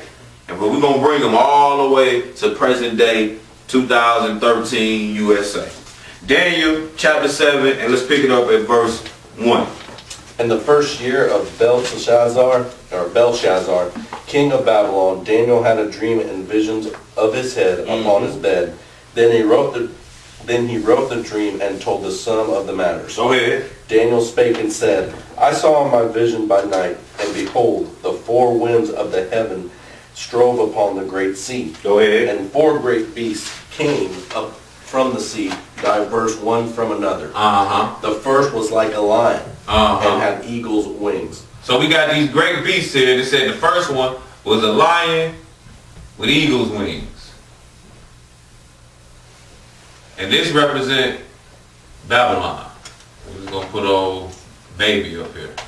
That represents Babylon. Go ahead. And I beheld till the wings thereof were plucked, and it was lifted up from the earth, and made stand upon the feet as a man, and a man's heart was given to it. Keep going. And behold, another beast, a second, like to a bear, and it raised up itself on one side, and it had 3 ribs in the mouth of it. So now this bear is the Medes and the Persians here. Alright. Go ahead. Between the teeth of it. And they said thus unto it, Arise, devour much flesh. That's what Medo-Persians did too. They devoured much flesh. But keep reading. After this I beheld, and lo, another, like a leopard, which had upon the back of it 4 wings of a fowl. The beast had also 4 heads, and dominion was given to it. Alright, so now we got a leopard here. Alright, and then it said this leopard had 4 heads. Alright, 4 heads. Now this leopard is Alexander the Great and the Greeks. Now when you do your historical homework, what you're going to find out is right now we're looking at the dynasty of the world. These nations, Babylon, then after Babylon came the Medes and the Persians, then after the Medes and the Persians came a leopard. Now it said this leopard had 4 heads. One head Ptolemy. And we're gonna fill in, we're gonna catch you up to these names in a minute. Seleucus, Cassandra, or Cassander, and then Lamachus, or whatever, however you say it. Yeah, but he said Semicus. Yeah, the Semicus. Alright, so these are your 4 heads that came off this leopard from Greece. Now what happened is Alexander the Great died at a very young age. He came through, he conquered the whole world. Each one of these nations ruled the modern world. You gotta remember, we started this whole class off saying that the Gentile, they sacrificed the devil, and I said the Gentile ruled this world. Well, this is the first Gentile rulership right here. Alright? So Satan was behind this first Gentile rulership. And it was called, here in this place, it was called the lion that had eagle wings, and that was Babylon. You know, that's what that was. Alright? Before Babylon, basically, children of Israel or Shem ruled the world. Okay? And before Shem ruled the world, Ham ruled the world. The original Babylonians were Hamites, your Hammurabi Code, you know, your land of Shinar, your original Babylon was ruled by Ham. But then when we start talking about ruling the world after Ham did, we're going to look at Shem did it through Solomon. You know, everybody came and checked out Solomon's wisdom from all over the place. And, you know, even your Esau was right up under us. All but and the era. All of us pretty much ruled the common known world, which was that Middle Eastern area, which later on in life is going to be the root place where the world is ruled from. This is what we're talking about. Who run the Middle East? That's really what you're talking about, who run the world.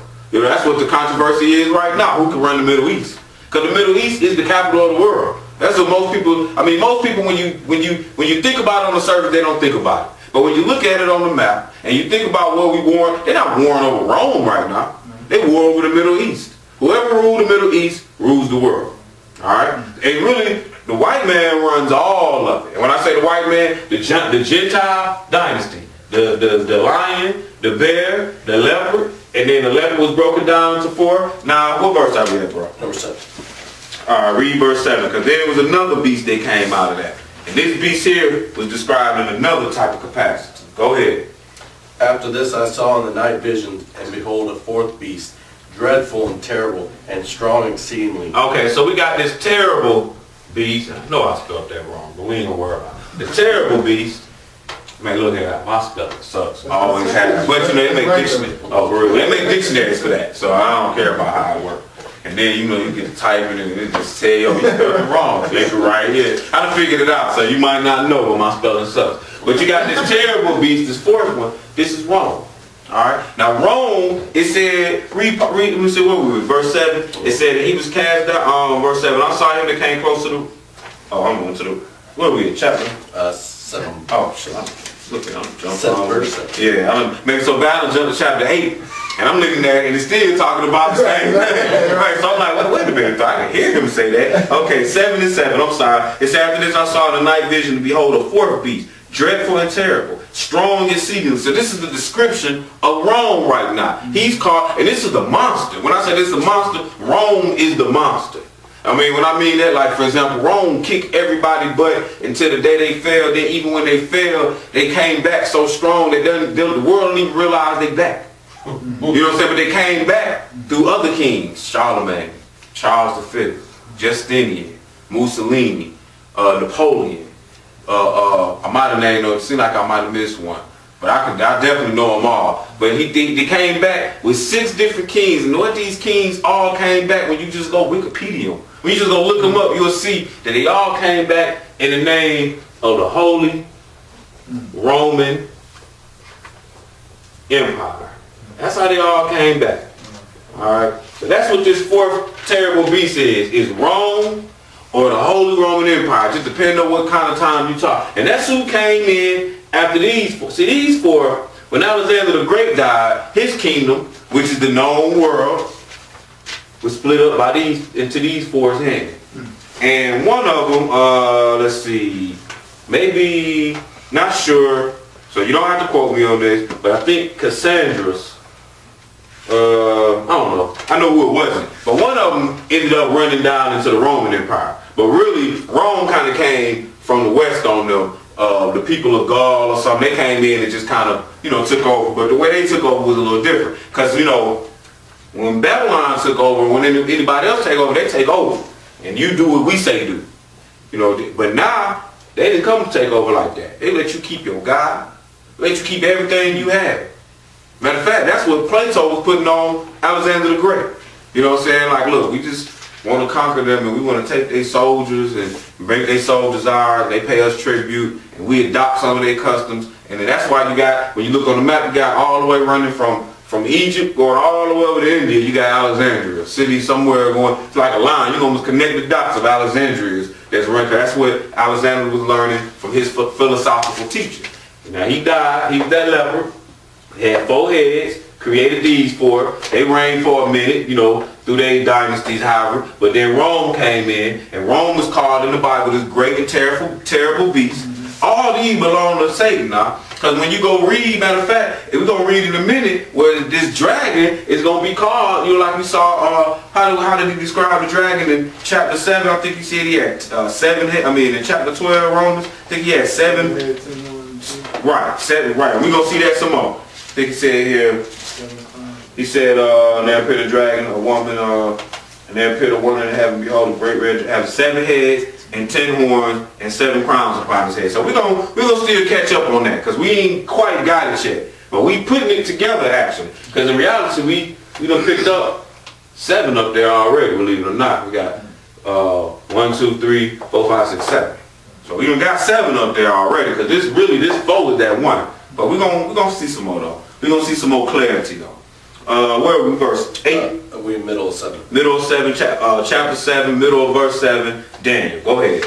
And it had great iron teeth. It devoured and brake in pieces and stamped the residue with the feet of it. And it was diverse from all the beasts that were before it. And it had 10 horns. Okay, so now we see this. If this dude, this Rome here, he got 10 horns. Because this here, he runs all the way to modern time. But we're going to see who the 10 horns are a little differently. But go ahead. But he runs all the way to modern times. Go ahead. 8. I considered the horns, and behold, there came up among them another little horn, before whom there were 3 of the first horns plucked up by the roots. And behold, in this horn were eyes like the eyes of man. So this it's crazy how he's saying the story here, but basically, the head of all the heads of this world came up out of this dynasty, which is Rome. Okay, but go ahead, keep reading. Eyes like the eyes of man, and a mouth speaking great things. I beheld till the thrones were cast down, and the Ancient of Days did sit, whose garment was white as snow, and the hair of his head like the pure wool. His throne was like the fiery flame, and his wheels as burning fire. Okay, so the Lord ended up smashing this last beast. So that's how we know he took it all the way into the end. All right. So let's skip over to verse 15. And now when we start talking about the horns that was on his head, said 3 of them got plucked out. We're not going to really deal with the 3 so much. But they were the Vandals, the Carolines, and the Ostrogoths. I think that's the 3. And we even get some of our terms like vandalized. You know what I'm saying? And, even some of our buildings are, deal with some of those parts of those terms, okay? But then he said it was 3 that were plucked out. Those 3 they were like barbarian nations. And, when he said it was plucked out, it's because Rome didn't end up barbaric. Okay? Then you had 7 from that 3. But in reality, 1 of these kings, we not going to put nothing here. All right? So we looking to clarify, meaning he had 10 horns. So that's what we dealing with right now. But we going to put Charles V as 1. We're going to put, definitely not going to spell his name right. Charlemagne, and this, man, I'm spelling this so wrong, it really got a G in there, and I know it do. You know what I mean? But I'll mess that up altogether, so I ain't going to worry about it. But Charlemagne is 1. Then we got Otto the Great. Let me put him on there before I forget. Otto the Great. You already said top 2, bro. Oh, okay. Then we got Charles V, Charlemagne, Otto the Great. We got Justinian. Now you look these people up when you get a chance. Like it's your own homework. 'Cause we got to study to show ourselves approval. I'm just giving you the name. These names reign in history. Charlemagne, Charles V, Otto the Great, Justinian, and these are 4 so far of the 10. Remember the 3 got plucked out. So that means we got to put up another 3. But 1 we not going to put in there because he going to be the last one. But we going to see that a little later when we go back to Revelations. The other 2 is our most famous, Napoleon. Everybody know about him. Napoleon, I think. And our other, in World War II, we had a man that said Vatican City belongs to the Pope. And that was Mr. Mussolini. Everybody thought that, oh, that's bad. Everybody thought that Hitler was the Antichrist, but it was actually his running mate, Mussolini, who was more Antichrist than Hitler was. Okay, so these are the 6. We took the 3. We just gonna put barbarian nations. We're gonna just use that, and then with the 3. All right, from the 10. We had 3 barbarian nations, then we got his 6, and we got 1 left. Okay? And what is significant about these names here is they all rule this Holy Roman Empire. Okay? Which is from these 4 beasts that we saw in Revelation chapter 7. Alright? They all ruled, and they ruled some kind of, because this terrible beast had failed and it came back to life. Each one of these kings, whether they were Frenchmen, whether they were German men, whether they were Italians, they all brought this dynasty back, this Holy Roman Empire. And the last guy that's left is going to do the same. All right? Where are we now? Verse 15. Okay, let's go over to verse 15. Daniel chapter 7, verse 15. I, Daniel, was grieved in my body, in my spirit. So he saw this vision and he was like, man, this I don't get this. Which you might not get this. This might be a bit much. Because, you know, like in Hebrews, it says sometimes we got some milk, sometimes we got some meat. You know what I'm saying? But the point of the matter is Satan run all this. That's all we got to get from the class. But, you know, it's kind of like a mixture of the meat and the milk. So I'm going to throw it out there. And for those of us who can grasp it, you got it off the rip. If you can't, you can always come ask me or text me or have whatever. You know, we can deal with it some more so we can clear it up. Then we got some history we're going to look into a little bit. We're going to clear it up some more through the class. But I can't just always drop the milk because we got to have some meat too because it's all in this Bible. We in Daniel. You know what I'm saying? We trying to understand some things that even Daniel couldn't deal with. All right. So anyway, chapter 7 and verse 15. Go ahead.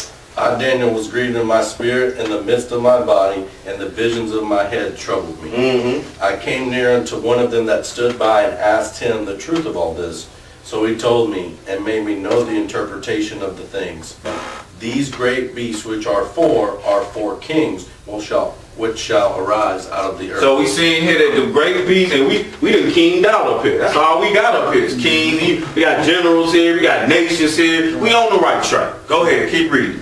But the saints of the Most High shall take the kingdom and possess the kingdom forever, even forever and ever. Right, because when Jesus come back, you read the Psalms, he like this. He coming back and you going to have the saints going to be beautiful. I mean, he said the meat going to be beautified with salvation, going to have a sword in their hand, and they going to smash this world.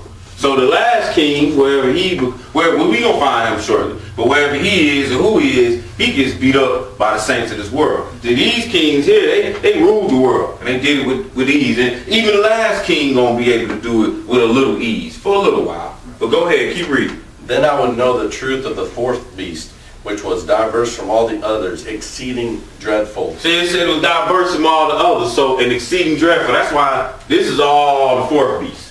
You know, when we dealt with the first 3 beasts, it was just, you know, oh yeah, the first one was Babylon, second one beasts in the purge, third one was the leper. He got a little complicated, you know, he had 4 wings, we had to deal with that a little bit. But then notice how he was exceeding dreadful.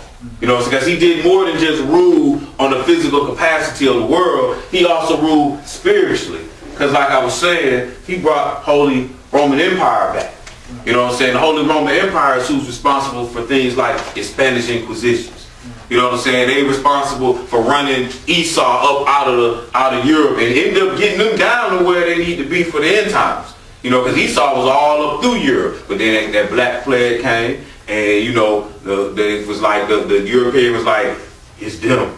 They done brought this plague on us. So they kicked them. They kicked that Edomite and brought him over there to Central and Eastern Europe, which is directly over Jerusalem. That's why the new Esau tongue is Slavic. You know, it's Germanic, because that's what those people are. You know, the Yugoslavians and so on and so forth. They're right above, directly above Jerusalem. You know, like you just shoot straight north. And then eventually they was shot straight down right around World War II. You know what I'm saying? Right around that period, they brought them back in. I think they had like a little 7-day war. And they said, you know, it was on, and then it was just trouble in the Middle East. From then on, there's been trouble in the Middle East. That's the crazy thing about it, because these kings, and I think it was Charlemagne, not sure off my brain, but I think it was Charlemagne who was part of starting up that Spanish Inquisition. The Crusades, which was going over there to fight for Jerusalem. That's just always been about it. For the last 2 decades, really for the last 2 millennia, really the last 4 millennia, all the problem on this earth originates in the Middle East. You know what I'm saying? It originates from the Nile River of Euphrates, going from the Nile River all the way over to the Euphrates River. You know, that's where Babylon sits. It sits up in there. That's where Shinar sits, all up in there. You know, Jerusalem sits over there. Everything I'm telling you, Jerusalem is the capital of this world. It is the central place of the world. From Jerusalem, you can get to the Indian Ocean, you can get to the Pacific Ocean, you can get down south, you can get everywhere from Jerusalem. You can't do that from nowhere else. Alright? So anyway, what verse are we at, bro? Middle 19. Alright, go ahead. Whose teeth were of iron, and talking about this dreadful beast whose teeth were of iron. Go ahead. And his nails of brass, which devoured, brake in pieces, and stamped the residue with his feet. Mm-hmm. And of the 10 horns that were in his head, and of the other which came up, and before whom 3 fell. The 3 were the barbarian nations that I had thrown out there, with the Hieroline, the Ostrogoths, and the Vandals. But go ahead. Even of that horn that had eyes, and a mouth that spake very great things, whose look was more stout than his fellows. I beheld, and the same horn made war with the saints, and prevailed against them. Go ahead. Until the Ancient of Days came, and judgment was given to the saints of the Most High, and the time came that the saints possessed the kingdom. Go ahead. Thus he said, the 4th beast shall be the 4th kingdom upon earth, which shall be diverse from all kingdoms, and shall devour the whole earth, and shall tread it down and break it in pieces. So that's what this 4th beast done did. All these kings, especially these kings, you know, that's what they did. They devoured this earth and break it down in pieces. But go ahead, keep going. And the 10 horns out of this kingdom are 10 kings that shall arise, and another shall arise after them, and he shall be diverse from the first, and he shall subdue 3 kings. See, what's gonna go on is when this last king come, it really is 2.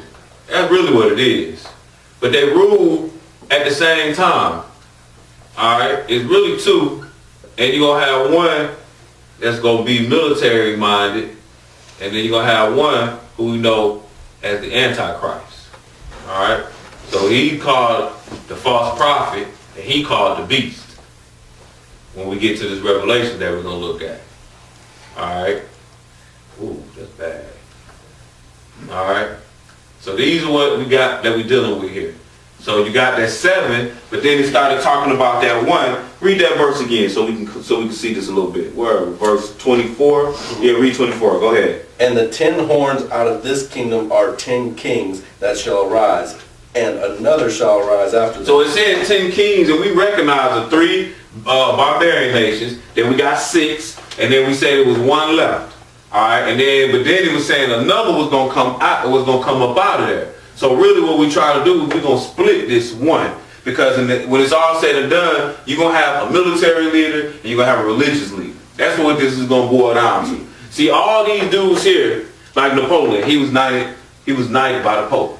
And this dude here, he gave Vatican City over to the popes. See, all these people here, they all have an allegiance with the state and the church. And that's why we got these history books here, because we're going to see some of that. And we're going to see how this whole thing, comes together. We're going to put it together. We don't even got that many more scriptures here. So keep reading. And he shall be diverse from the first, and he shall subdue 3 kings. And he shall speak great words against the Most High. So this one, he gonna speak great words, this false prophet, against the Most High. You know, this is that little horn. Oh, we didn't even get there, but this is the one. He coming like his master, like Satan.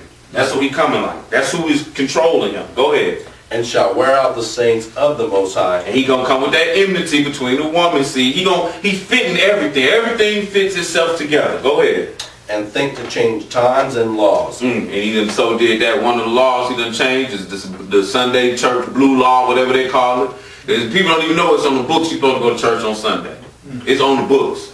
That's what his job is, to change the time and the laws. And that's what he's done. Go ahead. And they shall be given into his hand until a time and times and the dividing of time. Keep reading. But the judgment shall sit, and they shall take away his dominion to consume and to destroy it unto the end. And the kingdom and dominion and the greatness of the kingdom under the whole heaven shall be given to the people of the saints of the Most High, whose kingdom is an everlasting kingdom, and all dominions shall serve and obey him. So we started up here at the start of the Babylonian dynasty, way up here before we can really even remember, and you need some type of education to know that Babylon ruled first. And then you need to know that the Medes and the Persians, these ain't nothing we done heard of. We started getting closer though. We got, Greeks, we kind of more familiar with the Greeks than we are the Medes and the Persians. And we definitely familiar with Rome. We know about Rome, even to this day. We've heard of, the Roman Catholic Church.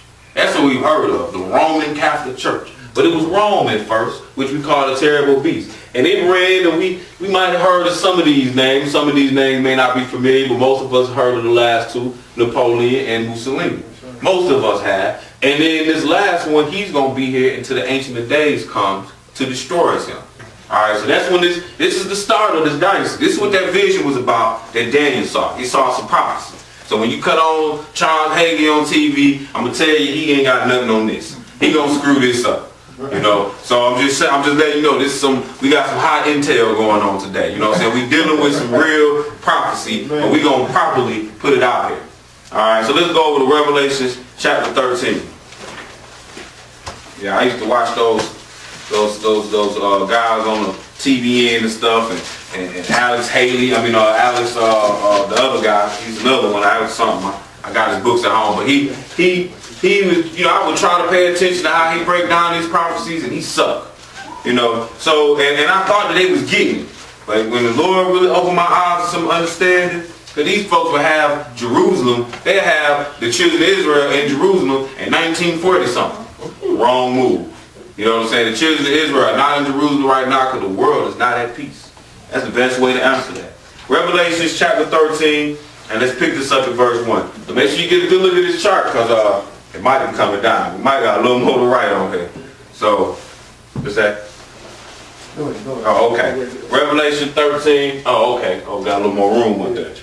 Revelation chapter 13, and pick it up at verse 1. And we still dealing with not this beast. Go ahead. And I stood upon the sand of the sea, and saw a beast rise up out of the sea, having 7 heads and 10 horns. So these 7 heads and these 10 horns, again, we see the 7, we done seen the 10, like we putting it together. This is all Satan. Because we're going to see here it's called the great beast rise up out of the sea, having 7 heads and 10 horns, and upon his horns 10 crowns. These are kings here. Go ahead. Having 7 heads and 10 horns, and upon his horns 10 crowns, and upon his heads the name of blasphemy. And the beast which I saw was like unto a leopard, and his feet were as the feet of a bear. Look familiar, right? We got bear, we got leopard. You see what I'm saying? We still dealing with the same beast here. We dealing, and we gonna find out here that Satan is the boss behind this. This is the reason we went through all of this, and we used the board and all of that, so that once we see it somewhere else, we can put it together a little bit. You know what I'm saying? Where we're not lost on it. You know what I'm saying? And I know, like I said, I know it's a whole lot to grasp, but you just keep punching at it, because if I can get it, you can get it. But go ahead, verse 2. The beast which I saw was like unto a leopard. Go ahead. And his feet were as the feet of a bear, and his mouth as the mouth of a lion. And the dragon gave him his power, and his seat, and so he got his authority, his power, and all that was from that old dragon that was mentioned. And then this is chapter right after chapter 12. This is chapter 13. There's no coincidence here or no accident that it was called the dragon here. But in Revelations chapter 12 and verse 9, it said the great dragon was cast out. That old serpent. You know, the dragon, the serpent, the devil, Lucifer, same dude. So the dragon gave them this authority. But you remember at the very beginning of the class, Satan took Jesus up into the moment, said, all this is mine to give to who I want to give it to. That's right. See, it's all together. That's what I'm trying to show you. This is, even though this is considered meat, it's really easy. You know what I'm saying? Like, because it is what it is. You just take the facts out, you put them down on the table, you line them up in proper order, and you'll see who rules the world, and Satan was behind it all, bottom line. So it said, and I saw one of his head, verse 2, and the beast which I saw was like unto a leopard, his feet was as the feet of a bear, his mouth is the mouth of a lion, and the dragon gave him power and a seat and great authority. Verse 3, go ahead. And I saw one of his heads as it were wounded to death, and his deadly wound was healed. And all the world wondered after the beast. Okay, so the whole world went and followed after this beast, but it also said that he saw one of his heads and it was wounded to death. Because really, under this dynasty, Rome fell. And these three barbarian nations, the Huron, the Ostrogoths, and the Vandals, they are part of the fall of it. They actually came down and beat up on the physical Rome before we talk Holy Roman Empire. You know, these guys came back and brought it back to life.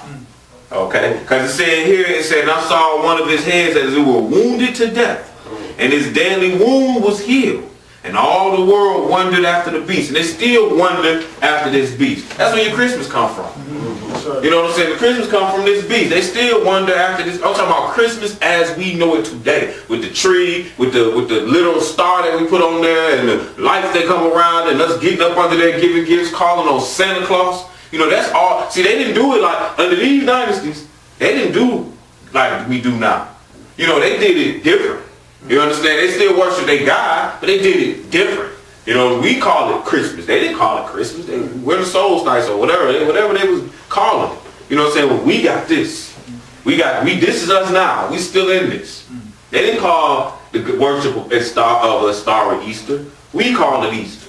You follow what I'm getting at? We got this part of it. Okay? The one that was killed and brought back to life. All right? The final one. The final one that the Lord going to destroy. It said they worshiped the dragon which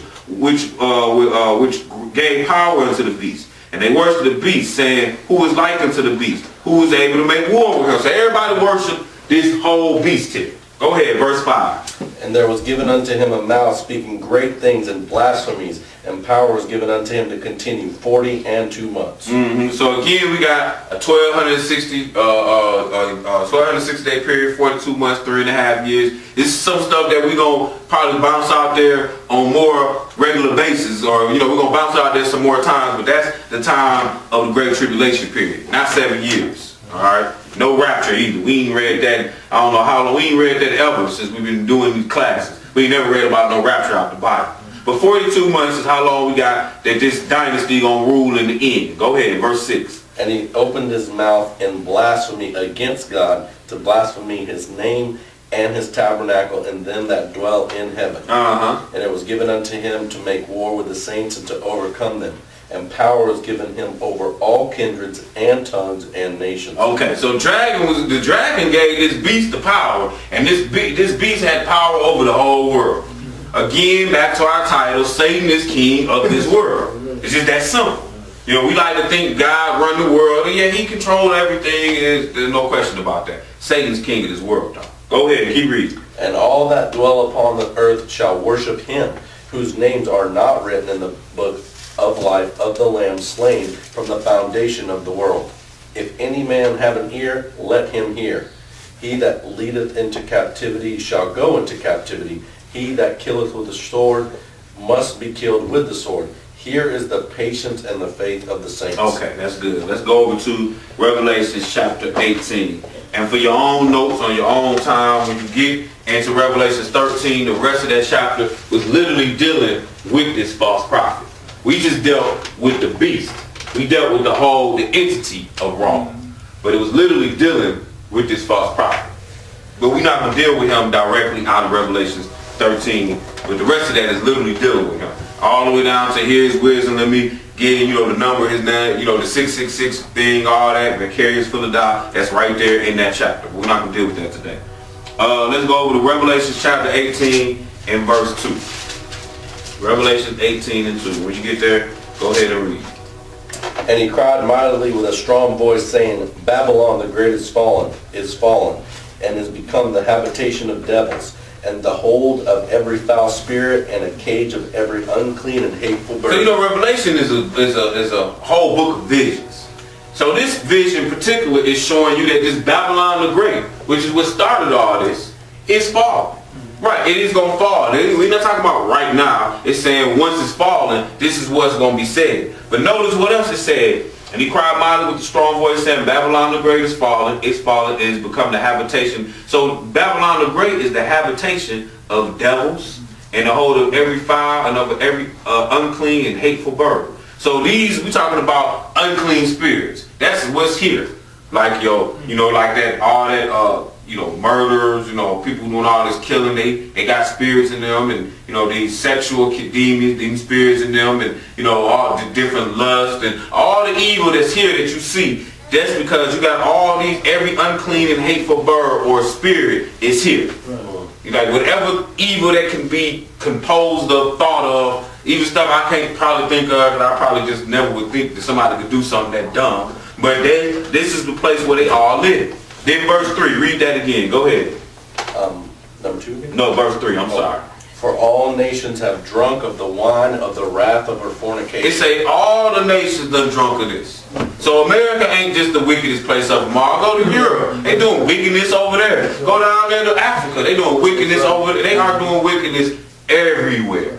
It don't matter what place you are. It say for all nations. Go ahead. And the kings of the earth have committed fornication with her, and the merchants of the earth are waxed rich through the abundance of her delicacies. So the kings of this earth is one with this woman, this beast, this Babylon. The kings is one with them, and then not only that, but they getting paid off of this.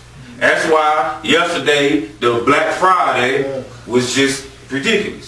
And people spent money they didn't even have so that they can deal with, their God. I'm not saying anybody who spent money yesterday is going to deal with their God, but the cause of it was so these merchants can get rich for Christmas. That's just the bottom line. So if you was able to take advantage of one of those salesman jobs.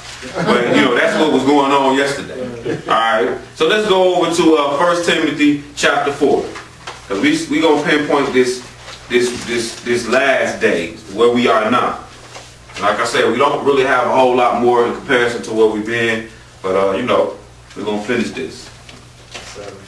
1 Timothy chapter 4.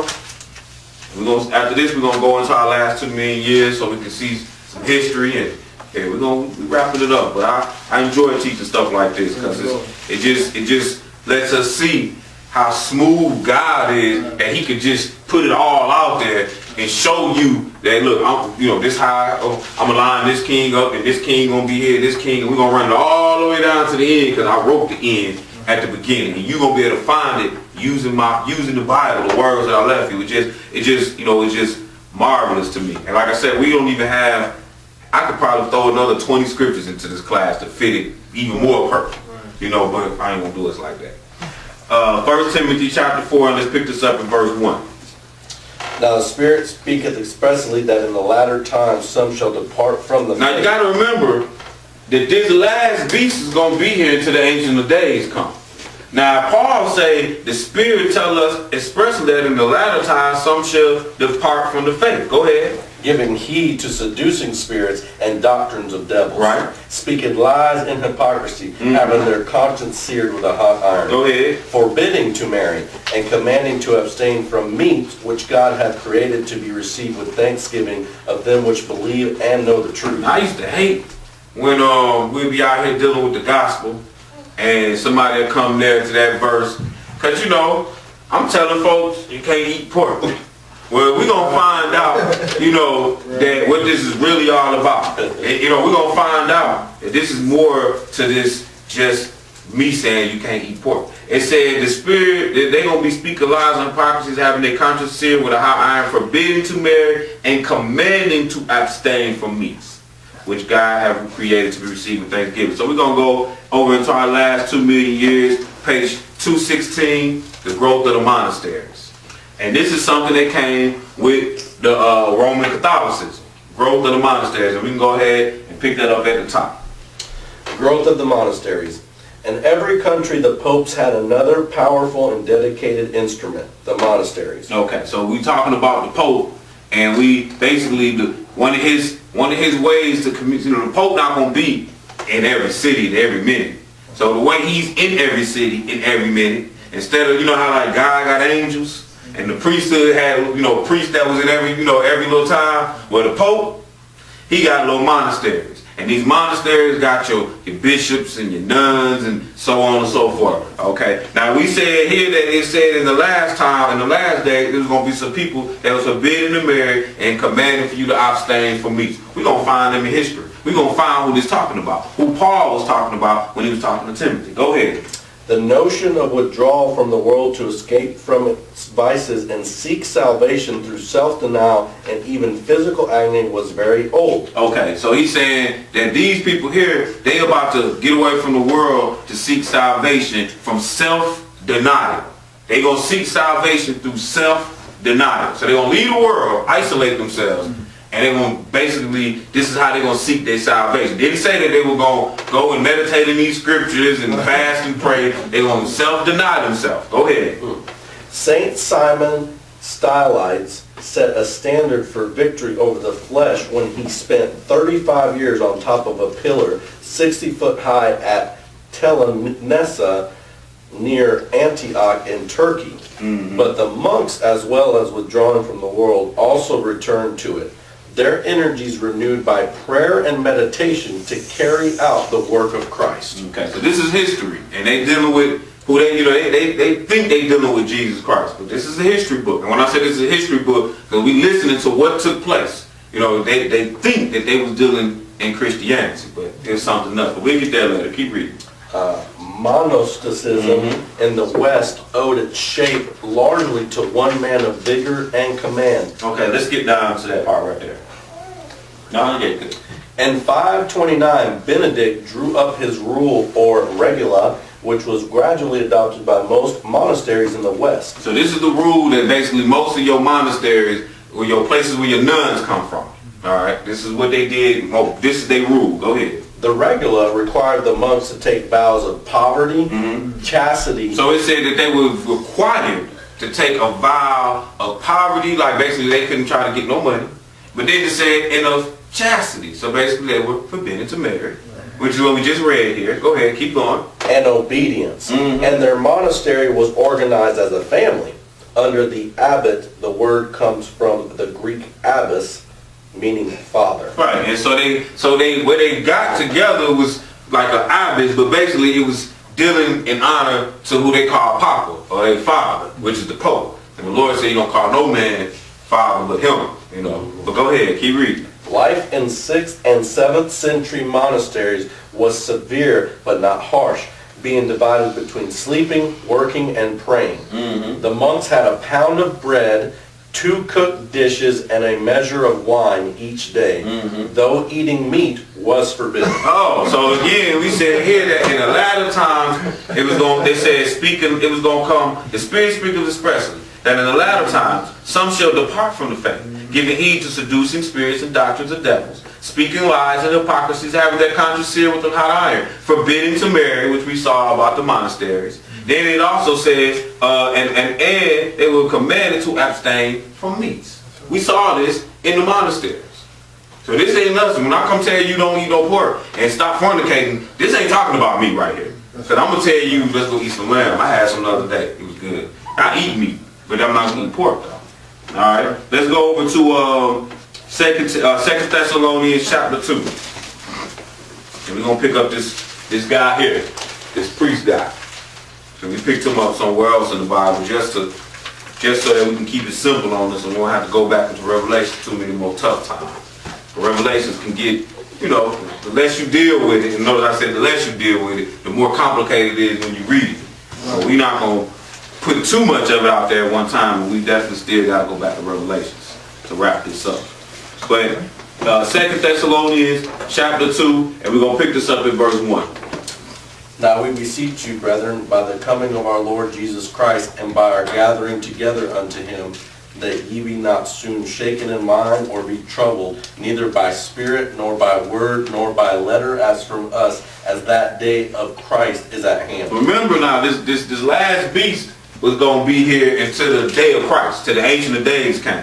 So now Paul is saying, look, I trouble you, that you don't worry about, don't let nobody deceive by any means what should take place until that, the day of Christ is at hand. Don't let no spirit, nothing. But verse 3, go ahead. Let no man deceive you by any means, for that day shall not come, except there come a falling away first, and that man of sin be revealed, the son of perdition. Okay, so the man of sin is this beast here, and that falling away is what we read about even when we were just reading about the birth of the monasteries. This is a part of that falling away, a part of coming away from the true gospel when we start believing that Sunday is the true day of worship. And that Easter is truly 3 days and 3 nights from Good Friday to the death and resurrection of Jesus. All this stuff is that part of that falling away. Okay, go ahead. Who opposeth and exalteth himself. So this man gonna come and he gonna exalt himself. Go ahead. Above all that is called God. Right, so he gonna say, I'm greater than God. We're talking about this last dude that came out of this whole dynasty. He's a priest. And we got false prophet. As you see, we talk about a false prophet right here. If you're going to exalt yourself and oppose yourself, that is called God. And this is who God going to destroy at the end. Which we saw this was going to be here to the end. Go ahead, keep reading. Or that is worship, so that he as God sitteth in the temple of God, shewing himself that he is God. And all the way early, a couple of hours ago when we started this class, notice we said that in Isaiah 14 that Satan wanted to ascend to the tops of the north. He wanted to ascend above. He wanted to be where God is. Same thought process right here. That this is the spirit that's behind this person. Say who opposes himself and exalts himself above all that is called God or that is worshipped, so that he as God sit in the temple of God, showing himself that he is God. Let's skip down to verse 8. Go ahead. And then shall that wicked be revealed, whom the Lord shall consume with the spirit of his mouth, and shall destroy with the brightness of his coming. See, again, we see, and that's how you do the Bible, line upon line, precept upon precept. We see here the death of this dude at the end, with the Lord destroying him. So that's how if you was just writing and reading, trying to figure it out yourself, okay, well, every time you get to where you see end, destruction, now you can put that at the bottom of the chart and you can see, oh, it's the same thing each time, giving me this type of information here and this type of information there. So what's giving us here is that this wicked dude is going to be destroyed by the Lord with the spirit of his mouth. Other places we might see a sword. Other places we see the Ancient of Days coming and destroying the toes of this beast. Right. You know what I'm saying? We see all type of ways that we see, but bottom line is this Jesus is going to come and destroy this beast. When it's all, Jesus is going to take over Rome when it's all said and done. But Rome is going to try to take over Jerusalem is what's going to happen first. Jesus is going to take what's his. That's the bottom line. He going to come, oh, this mine. You thought it was yours. You tried to set up your temple like I got mine. Like, nah, this belongs to me. Let me have it. Matter of fact, you go into this fire. You and you. Y'all sit there for a while everybody look at your foolishness that you did. That's how it's going to go down. But keep reading. Now, where are we? Read verse 9. Verse 9. Mm-hmm. Even whose coming is after the working of Satan with all power and signs and lying wonders. So this guy coming is after Satan. This is king. This is pops. Go ahead. And with all deceivableness of unrighteousness in them that perish, because they received not the love of the truth, that they might be saved. Go ahead. And for this cause God shall send them strong delusion, that they should believe a lie. Go ahead. That they all might be damned, who believed not the truth, but had pleasure in unrighteousness. So you got people out there that's not believing the truth, and they basically damn themselves. That's good with that. Let's go over to 2 Corinthians chapter 11. 2 Corinthians 11. This is going to be one of them scriptures that might hit you a little rough if it's the first time you get through it. But at the same time, though, I hope it brings something home to you here. 2 Corinthians chapter 11, and we pick this up in verse 3. Go ahead. But I fear, lest by any means, as the serpent beguiled Eve through his subtlety, Trickery. so your mind should be corrupted from the simplicity that is in Christ. So this is what we saw in the garden. We saw the serpent tricking Eve through subtlety. So he said, I hope that your minds don't get tricked like that. Okay? Verse 4. For if he that cometh preacheth another Jesus. So now we learn in here that it's another Jesus, and this dude is preaching them. And he's bringing them with a smile on his face. He is the sheep or the wolf in sheep's clothing. Because he sure looked like a nice guy. This guy here, the Pope, that's who he really is. The false prophet. He looks like a nice guy. But in reality, he in wolf's clothing.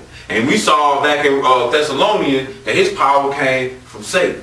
And he was going to be able to have skill to do miracles. Okay? So it said here, but I feel as any means is a serpent beguiled Eve through his subtlety, so your mind should be corrupted from the simplicity that is in Christ. See, all this is supposed to be easy, simple. It say what it say, means what it say. It is what it is. And all you got to do is read it, put it on a white piece of paper and leave it as is. Come back to your piece of paper later and here's your answer. That's how this is supposed to work. I don't need no secret interpretations, no none of that. You know what I'm saying? I might need to put a couple of pieces together because I see the Lord using terms like trees for men and serpents for devils. You understand what I'm saying? So I might need to put some pieces together, which you got people like me and Nate and other brothers out here who help in putting these pieces together. But the bottom line is, this is supposed to be simple. Okay, keep reading. For he that cometh preacheth another Jesus, whom we have not preached, or if ye receive another spirit which ye have not received, or another gospel which ye have not accepted, ye might well bear with him. So there is another spirit out there. There is another Jesus out there. And that Jesus is the one that died on Friday and rose on Sunday morning. And when I say that, I'm saying because that's not 3 days and 3 nights like the Bible teaches. So that didn't happen. You know what I'm saying? That Easter is not proper. We deal with the Passover unleavened bread. That's what the Bible says. That Christmas is, Jesus wasn't born in December 25th. That's not what that's about. That's what the main thing. I don't care what day he was born. I can't even tell you what date. The main thing is, that's not what December 25th is about. It's about the worship of another God, the one the solstice. New Year's, it's about the worship of the goddess Janus, who got two faces, one to look back, one to look forward. And every time I think of that, I just think of, wow, calendar. December 31st, January 1st, Janus in the middle. You know what I'm saying? I mean, it just every time I think of it, that's just how I see it. You know what I'm saying? Because I know that's what that's about. You know what I'm saying? And we party on December 31st, going into that next day. Right there at the worship of the goddess of Janus. These are things that came from this piece right here. That Janus that I'm telling you about, that comes from their tongue. You know what I'm saying? Like all that stuff from that last one. Alright? Let's skip over to verse 13. For such are false apostles, deceitful workers, transforming themselves into the apostles of Christ. And no marvel, for Satan himself is transformed into an angel of light. See, so he's saying no big deal. Even Satan can look like an angel of light. Even Satan can look like he was good. We saw that all the way back in the garden. But he's not, though. It said, so it's no big deal for his false prophets to be coming, look like T.D. Jakes and Eddie Long and all that. You know, they look sharp, they look good, they make you feel like they doing you a service in life. They motivate you. I mean, you know, you go to some of these ministers and you'll leave rich in 2-3 years. But the love of money is the root of all evil. Like, that's not what this is for. This Bible is not about getting rich, not that type of rich. You know, you want to get rich, you want to get rich with God. You know what I'm saying? You want to have some riches of wisdom. That's about it. But riches of money, there's very few rich people in the Bible. Abraham was definitely one of them. Job was one of them. But shoot, the boss of the Bible, the two best in the book was Jesus and John. And one of them wore camel skin. That sure ain't the best level. And the other one said, I ain't got nowhere to lay my head. So this definitely ain't about getting rich. You know, Paul was a tent maker. I mean, he probably had a good living, but it sounded to me like he was doing a whole lot of this and a little bit of that. You know what I'm saying? It seemed to me like he was just making enough tents to get by. You know. So anyway, let's get over here to Revelation chapter 17. We concluding it here. Read verse 15. I'm sorry, in that Corinthians. Go ahead. Therefore it is no great thing if his ministers also be transformed as the ministers of righteousness, whose end shall be according to their works. So it's no big deal. If Satan can transform himself to look like a good thing, so can his ministers that's out there. That's right. Let's go to Revelation chapter 17, and after that we got 2 more spots. So we definitely wrapping it up. And I definitely thank you for your patience in this lesson, but do understand it is the Sabbath day, and at least nobody's sitting on the window ledge, falling out and breaking their neck or dying like we saw in the book of Acts. But that happened before. And they was going at it way longer than we do. Revelations chapter 17, and pick this up in verse 1. And there came one of the 7 angels which had the 7 vials, and talked with me, saying unto me, Come hither, I will shew unto thee the judgment of the great whore that sitteth upon many waters, with whom the kings of the earth have committed fornication, and the inhabitants of the earth have been made drunk with the wine of her fornication. Okay. So basically it's saying that, this woman, she been giving this false doctrine to all the kings of this earth. Go ahead. So he carried me away in the spirit into the wilderness, and I saw a woman sit upon a scarlet-colored beast, full of names of blasphemy, having 7 heads and 10 horns. So there we go again with the 7 heads and 10 horns. And this woman, she was carried, it says, so he carried me away in the spirit to where I saw a woman who sat upon a scarlet-colored beast. So this woman was sitting on this beast. And she had, this woman really is a representation of the church. The beast is a representation of this dynasty, of this power. Okay, and that's who she was riding. The woman was riding out this church. This beast. And it said it having 7 heads and 10 horns. And the woman, verse 4. And the woman was arrayed in purple and scarlet color, and decked with gold and precious stones and pearls, having a golden cup in her hand, full of abominations and filthiness of her fornication. See, this woman here is the Roman Catholic Church. Alright, so these are the two. Because their religion is kind of referred to as a woman. Even Israel is referred to as a woman in the Bible. And this counter is right here, this woman. And it said that she had a golden cup in her hand full of the abominations of the filthiness of her fornications. Go ahead, verse 5. And upon her forehead was the name written, Mystery Babylon the Great, the mother of harlots. So she was marked by who she had been in bed with. And it was basically, this woman was Mystery, Babylon the Great, the mother of harlots and the abomination of the earth. All of those titles belong to this woman. She is the abomination of this earth. She is the mother of all these other churches, the mother of harlots, of false doctrines. It is a mystery, but she is still Babylon the Great. Alright, verse 6, go ahead. And I saw the woman drunken with the blood of the saints. Yeah, she killed the true church. Go ahead. And with the blood of the martyrs of Jesus. And when I saw her, I wondered with great admiration. And the angel said unto me, Wherefore didst thou marvel? I will tell thee the mystery of the woman and of the beast that carrieth her, which hath the 7 heads and 10 horns. So we're going to find out today, we're going to find out this mystery about this beast, or the woman and the beast that carried her with the 7 heads and the 10 horns. We're going to find it out so smooth. We're going to go in one of these history books and it's going to line up with the Bible. We're just going to be like, dang. If we was guessing before, we know it's for sure now. Watch, I'm going to show you. Keep reading. The beast that thou sawest was and is not, and shall ascend out of the bottomless pit. Okay, so the beast that you saw was and is not, because don't nobody, I was in college and I was taking this course when I was learning this history, and I said, raise my hand, ask the professor, I say, so is the Holy Roman Empire going to ever come back? He told me no. You see what I'm saying? It was, it is not, but it will be back. He told me no. And I just was like, well, that ain't what I learned in the Bible. And he said, it's not a Bible class. So I had to respect that, because we was in a history class. You know what I mean? But according to history, this thing here is over with. They can't even take you this far. They can't even take you to these two. They might say, give you this. They ain't going to take you here, but they sure ain't finna tell you this who's ruling the world now. But it sure was ruling the world yesterday.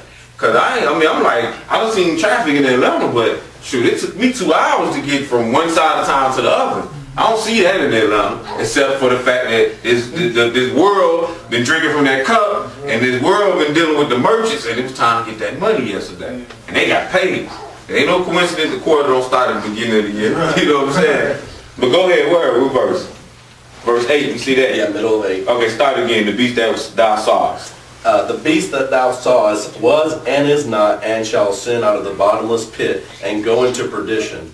And they that dwell on the earth shall wonder, whose names were not written in the book of life from the foundation of the world, when they behold the beast that was and is not, and yet is. Go ahead. And here is the mind which hath wisdom. The 7 heads are 7 mountains on which the woman sitteth. Okay, so this woman sits on 7 mountains.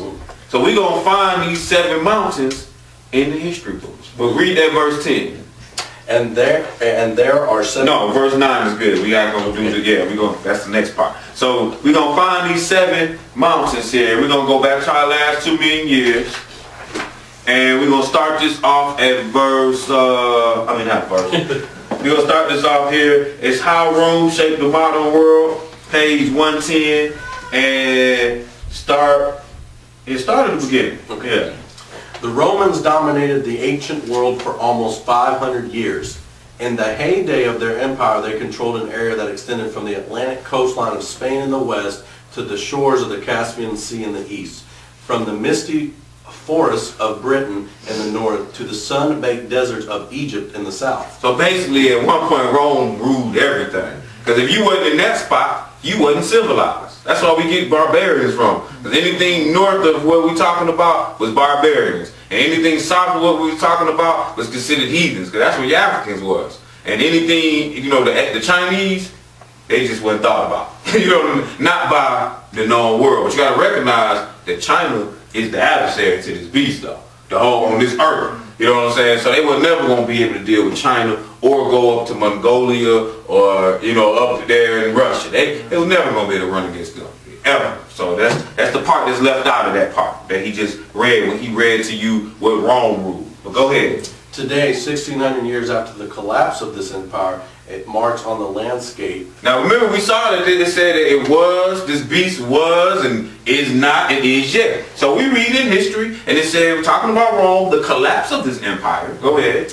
Are widespread and include aqueducts, roads as straight as narrows, and the pillared ruins of once mighty buildings. Mm-hmm. When they conquered the world of ancient Greece, the Romans absorbed the best of Greek culture and passed on its legacy of art, architecture, science, and philosophy to the Western world. See, we were talking about that earlier. Like, this is what Rome did. When they conquered the Greeks, they did not destroy nothing. They said, keep what you got. Matter of fact, give us the best of what you got. Pay the taxes. Let's get this money. Okay? That's what they did. Go ahead. They added to it a typically Roman sense of discipline and respect for the law, which lies at the foundations of Western society to the present day. See, so this is to this present day, what Rome got, we got to this present day, according to the historians, though. And they're not gonna lie about their history.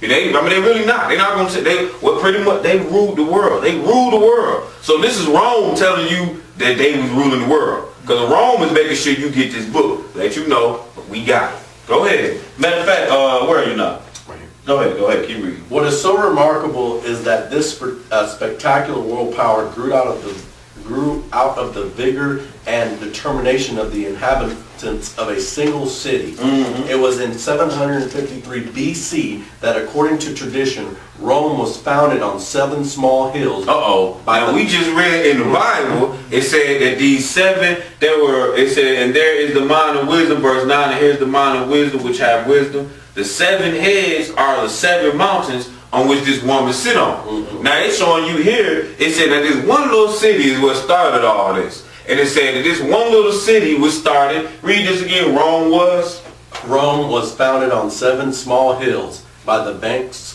of the river Tiber. Mm-hmm. But another 800 years were to pass before it became the center of the largest empire the world had known. Okay, that's good. Now let's go over here to another history book, and this is going to be the last of it. It's called The Italian People, a pictorial history of the Italian people. We're going to go to page 30 here, and we're going to look at Rome being rebuilt. Rome rebuilt. Oh, damn, I had Charlemagne's name written on here. I ain't have to spell it wrong. Start there. Rome rebuilt. Because of military pressure, or because they were bought off the victorious Gauls of 390 BC. So we back in 390 BC, which really, we like somewhere between this beast and this beast. The Gauls, they in this the time period that we're talking about, 390 BC. Okay, go ahead. Left Rome after a few months. The inhabitants returned and the city was rebuilt. The republic was reorganized. When the enemy left, the Roman state was nothing more than a fairly big township covering an area of less than 400 square miles, as it had been under the first two kings. About 12 miles from the sea, on the left bank of the Tiber, where a small island facilitated the building of a wooden bridge, a stone wall, parts of which may have been built under Servius Tullius in the 6th century, enclosed all or part of 7 small hills and the plains in between. Go ahead. The hills are now lower than they used to be, the plains a little higher. See, so they're telling you here in history that when they started this thing, they built it off of 7 hills. He said, but the hills, they're a little lower than they used to be, and the plains a little higher. So basically, if you do the reverse, it look more like a mountain than a hill. But today they just call them hills. He said, but this is what Rome was built on. Go ahead. Within the walls, there were about 1,000 acres. The rest of the township was the rural area. Okay, that's good. We can look at some of that other stuff in there later. As we do have, you can look at the books after class if you want to, or you can buy the books. I bought them. You know what I mean? If you want them, you can find them yourself too. But that was a pictorial of the Italian people. That's an Italian history book. And they got a lot of information in there. And we just read Rome was built on 7 hills. So let's go back to our Bible, Revelation 17, we're going to do verse 9. We're going to start at 9 here. Revelation 17 and verse 9. And here is the mind which hath wisdom. The 7 heads are 7 mountains on which the woman sitteth. Go ahead. And there are 7 kings. 5 are fallen and 1 Okay, so we said it's 7 kings. And now we back to this again. But it says 5 are fallen. These are your 5. And I might have put them on order in here, so I'm going to name them on order. You got Justinian, Charlemagne with a G. Charlemagne, Otto the Great, Charles V, and then now Napoleon. That's 5. But it says 7. Mussolini is the 6th.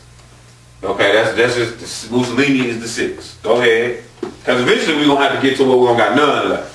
So Mussolini was the 6th. Go ahead. And 1 is, and the other is not yet come. So it said 1 is, so that's that Mussolini, and then the other is not yet come. So that's this over here. Remember, there's 1 left, but we're going to see that out of 1 is really going to be 2 at one time. We'll see that here. Go ahead. And when he cometh, he must continue a short space. Right. Go ahead. And the beast that was and is not, even he is the 8th, and is of the 7, and goeth into perdition. See, that's why we got this extra number. It said the beast that was and is not, even he is of the 8th. So that's why we got this extra. Because really, you're gonna split. 1 is a military leader, 1 is a priest leader. Okay? And really this all about money. Because the reason you're gonna have a military leader is because you gotta have somebody to protect your money. And what's gonna happen is this priest dude is gonna have control over the world's economic system. But he gotta have somebody to protect it. So he's gonna need a military leader. That's what that's all really about. So you're gonna have 2 of them sitting there. Go ahead. And the 10 horns which thou sawest are 10 kings. My bad. Number 11. And goeth into perdition. That's all right. Go ahead. And the 10 horns which thou sawest are 10 kings, which have received no kingdom as yet, but received power as kings 1 hour with the beast. Okay, so it said these 10 kings is going to be, in the end, we're going to have 10 kingdoms. And we know this dynasty or this rulership as Europe. And right now, you got the EU, the Economic Union. This is the start of these 10 kings. And you really, even though you might have about 16, 17 nations in there, you don't need but 10 to make the decisions. And that's what it's going to boil down to. Your 10 powerhouses of that EU system. And just understand what Europe is doing. Europe started off, the United States is the prototype of what Europe developed, or what they were going to develop to. Because the United States is more land than Europe. Usually this would be all different countries over here. Georgia would be a country, Florida would be a country, Tennessee would be, but they created this place called it the United States. Now Europe is the United States. What made them united? The same thing make us united. We can cross the border without paying. So now you can cross over from France to Germany. They started that off with the coal treaties so that the trains could go through first. And then the Treaty of Rome. That's all they did basically was unify Europe. Because really, all the great wars, World War I, World War II, even before World War I and II, even with Alexander the Great, all the great wars was all dealing inside from, France fighting Germany, and whose side Italy gonna be on it, where's the Ottoman Empire, where they gonna jump in at, which is Turkey. You know what I'm saying? Where they gonna jump in at? Where Spain gonna be in? And Britain. All this was always a fight amongst them, like little brothers having a little civil war. But notice we had one civil war over here. You see what I'm saying? And they doing all that. Like basically, we had a civil war right around the time they had they last known civil war. Our civil war was right around the time of the French Revolution. You know what I'm saying? And then after the French Revolution, come Napoleon. Right around in that whole little time period. Like we was like the prototype to see what can go on over there. You see, and what they gonna keep dummying us to figure out how to work them. Like they changing the color of our money. You know what I'm saying? Eventually they gonna snatch our money. I remember when you could, you take a food stamp to the store and get change. Now we don't even got a food stamp. It's a swipeable card. So even the poor can be on the same system. You know what I'm saying? I remember where, you got to go in the store, and if you had a check or a credit card, it was like, oh, they in line, we gotta wait on this. Shoot, now if you walk in there with cash, they're gonna look at you like you're funny. You use your smartphone and just slide your Bank of America account through there. This is what we're going to. We move into a system in which, and they're doing it here, and they're doing it in Europe just as fast. We move into a system where we just all have one currency because they don't want to counterfeit the money. I was having a conversation about the $100 bill, and we saying, well, they did this so they can't counterfeit the $100 bill. They changed it to this crazy color blue and all this stuff. I said, well, if they recreate this bill, it won't be a counterfeit. It would be that bill. So therefore, the point I'm getting at with making this statement in this conversation is, if somebody get the technology to recreate that bill, you can't determine that this is, see, they done made the money so good now, that if somebody reproduces it, I say you might as well have kept the old bill, at least I can tell her what a fake is. You follow what I'm getting at? So now it's going to be, well, what else we going to use? I said at the store being funny, I guess we just need to all go back to silver coins. You know what I'm saying? Because at least then, and if somebody caught on, because at least then if you forge it, I'm like, it ain't worth the fortune. Because whatever the weight is what it's worth. Right. You know what I'm saying? So the solution is there, but guess what though? God ain't running this place. Satan is. And we got to get on a one world currency. And that's where we walk into. Just that simple. So anyway, he said, verse 12, and the beast that was, and is not, he is of the 8th, and is of the 7th, and goeth in perdition. And the 10 horns which thou sawest, they 10 kings, that's Europe, which have received no kingdom as yet, but receive power as kings 1 hour with the beast. So they're going to be in power with this 1 hour, like one space of time with this beast. Go ahead, verse 13. These have one mind and shall give their power and strength unto the beast. Right, so they're going to give their power over to this whole entity, the beast. Go ahead. These shall make war with the Lamb, and the Lamb shall overcome them. They go all the way back over to Genesis chapter 3. It's going to be enmity between this woman's seed and the serpent's seed. Go ahead. For he is Lord of lords and King of kings, and they that are with him are called and chosen and faithful. Hope that's us. Keep reading. And he saith unto me, the waters which thou sawest where the whore sitteth are peoples and multitudes and nations and tongues. And the 10 horns which thou sawest upon the beast, these shall hate the whore, and shall make her desolate and naked, and shall eat her flesh and burn her with fire. Go ahead.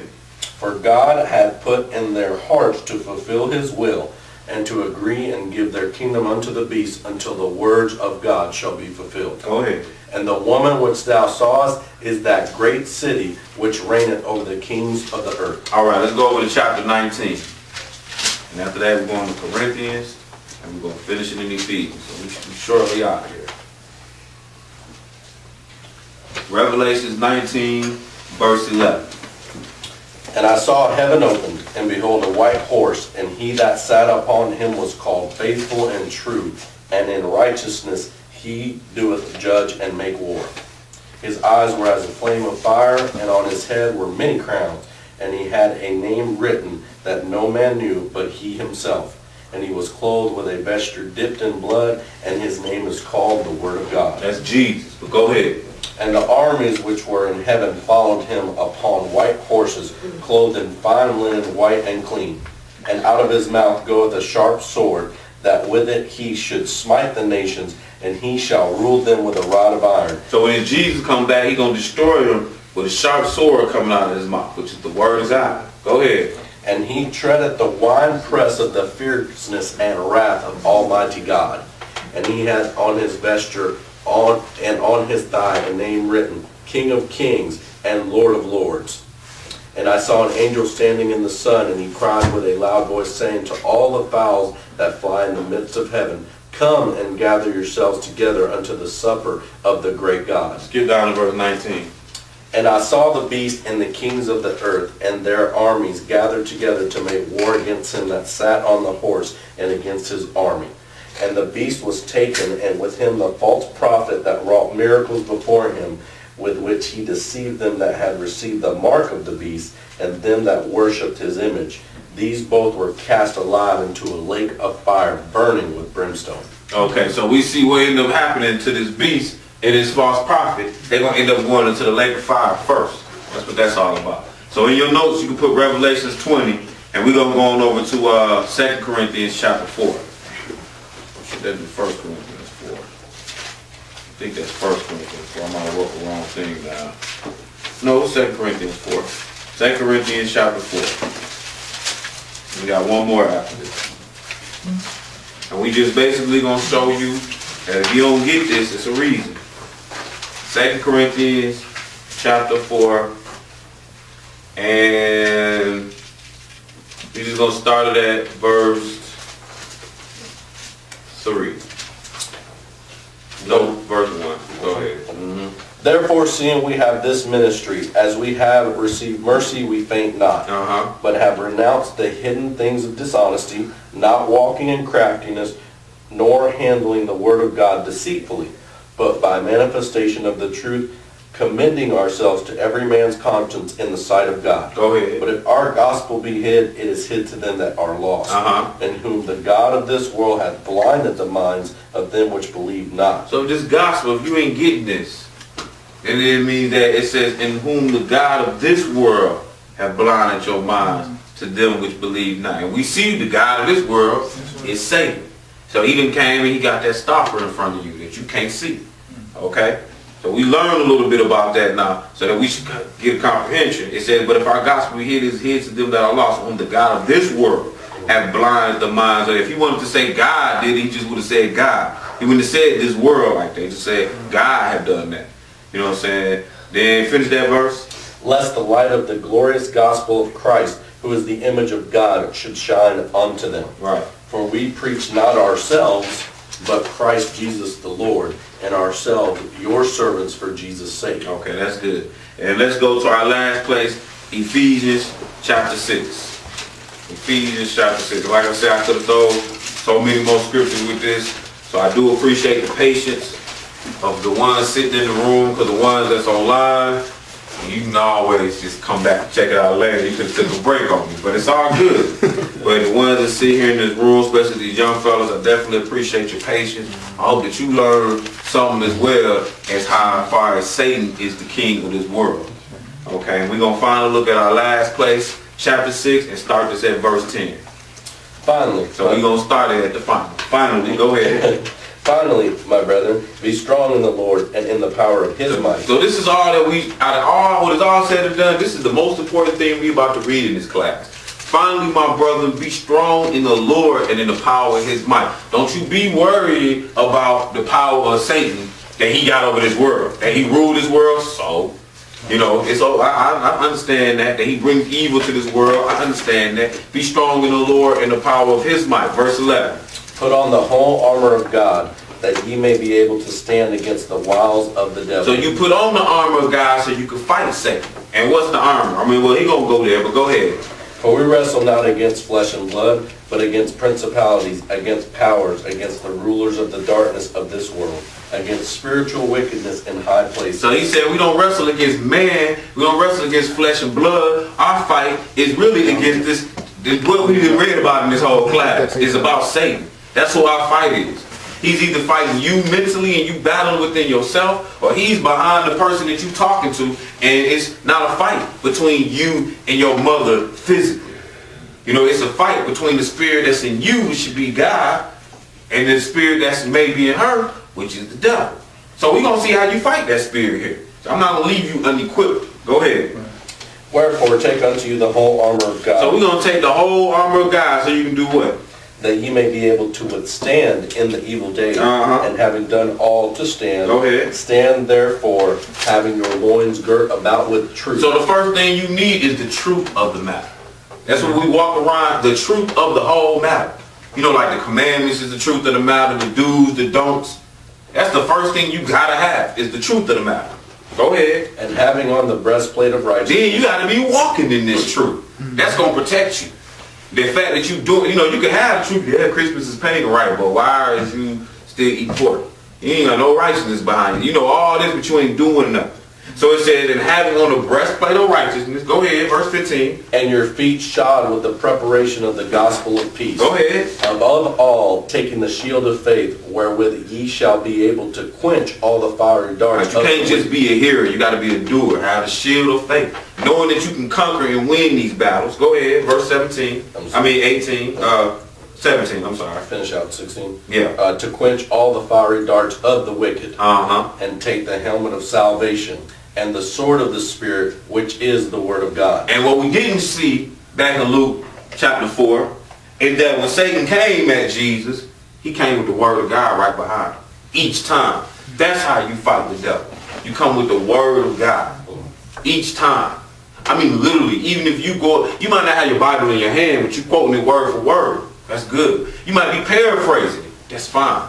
But that's what you fight with. You don't fight with your own words, your own opinions, none of that. You fight with the truth. And that's how, whether it's your neighbor, your wife, your mama, the job, whatever the case may be. Whatever the case may be. The fight, it said here, these not my words. I didn't write this. It said, finally, my brother, be strong in the Lord and the power of his might. Put on the whole armor of God. And these were the armor, the breastplate of righteousness.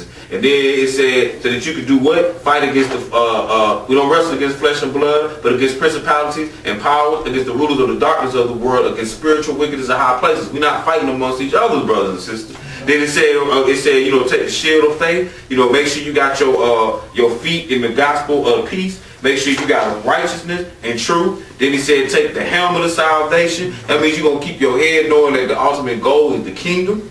Then he said, in the sword of the Spirit. This is what I'm going to use to fight with, because it cut both ways. Right. Which is the word of God. And then what does verse 18 tell you?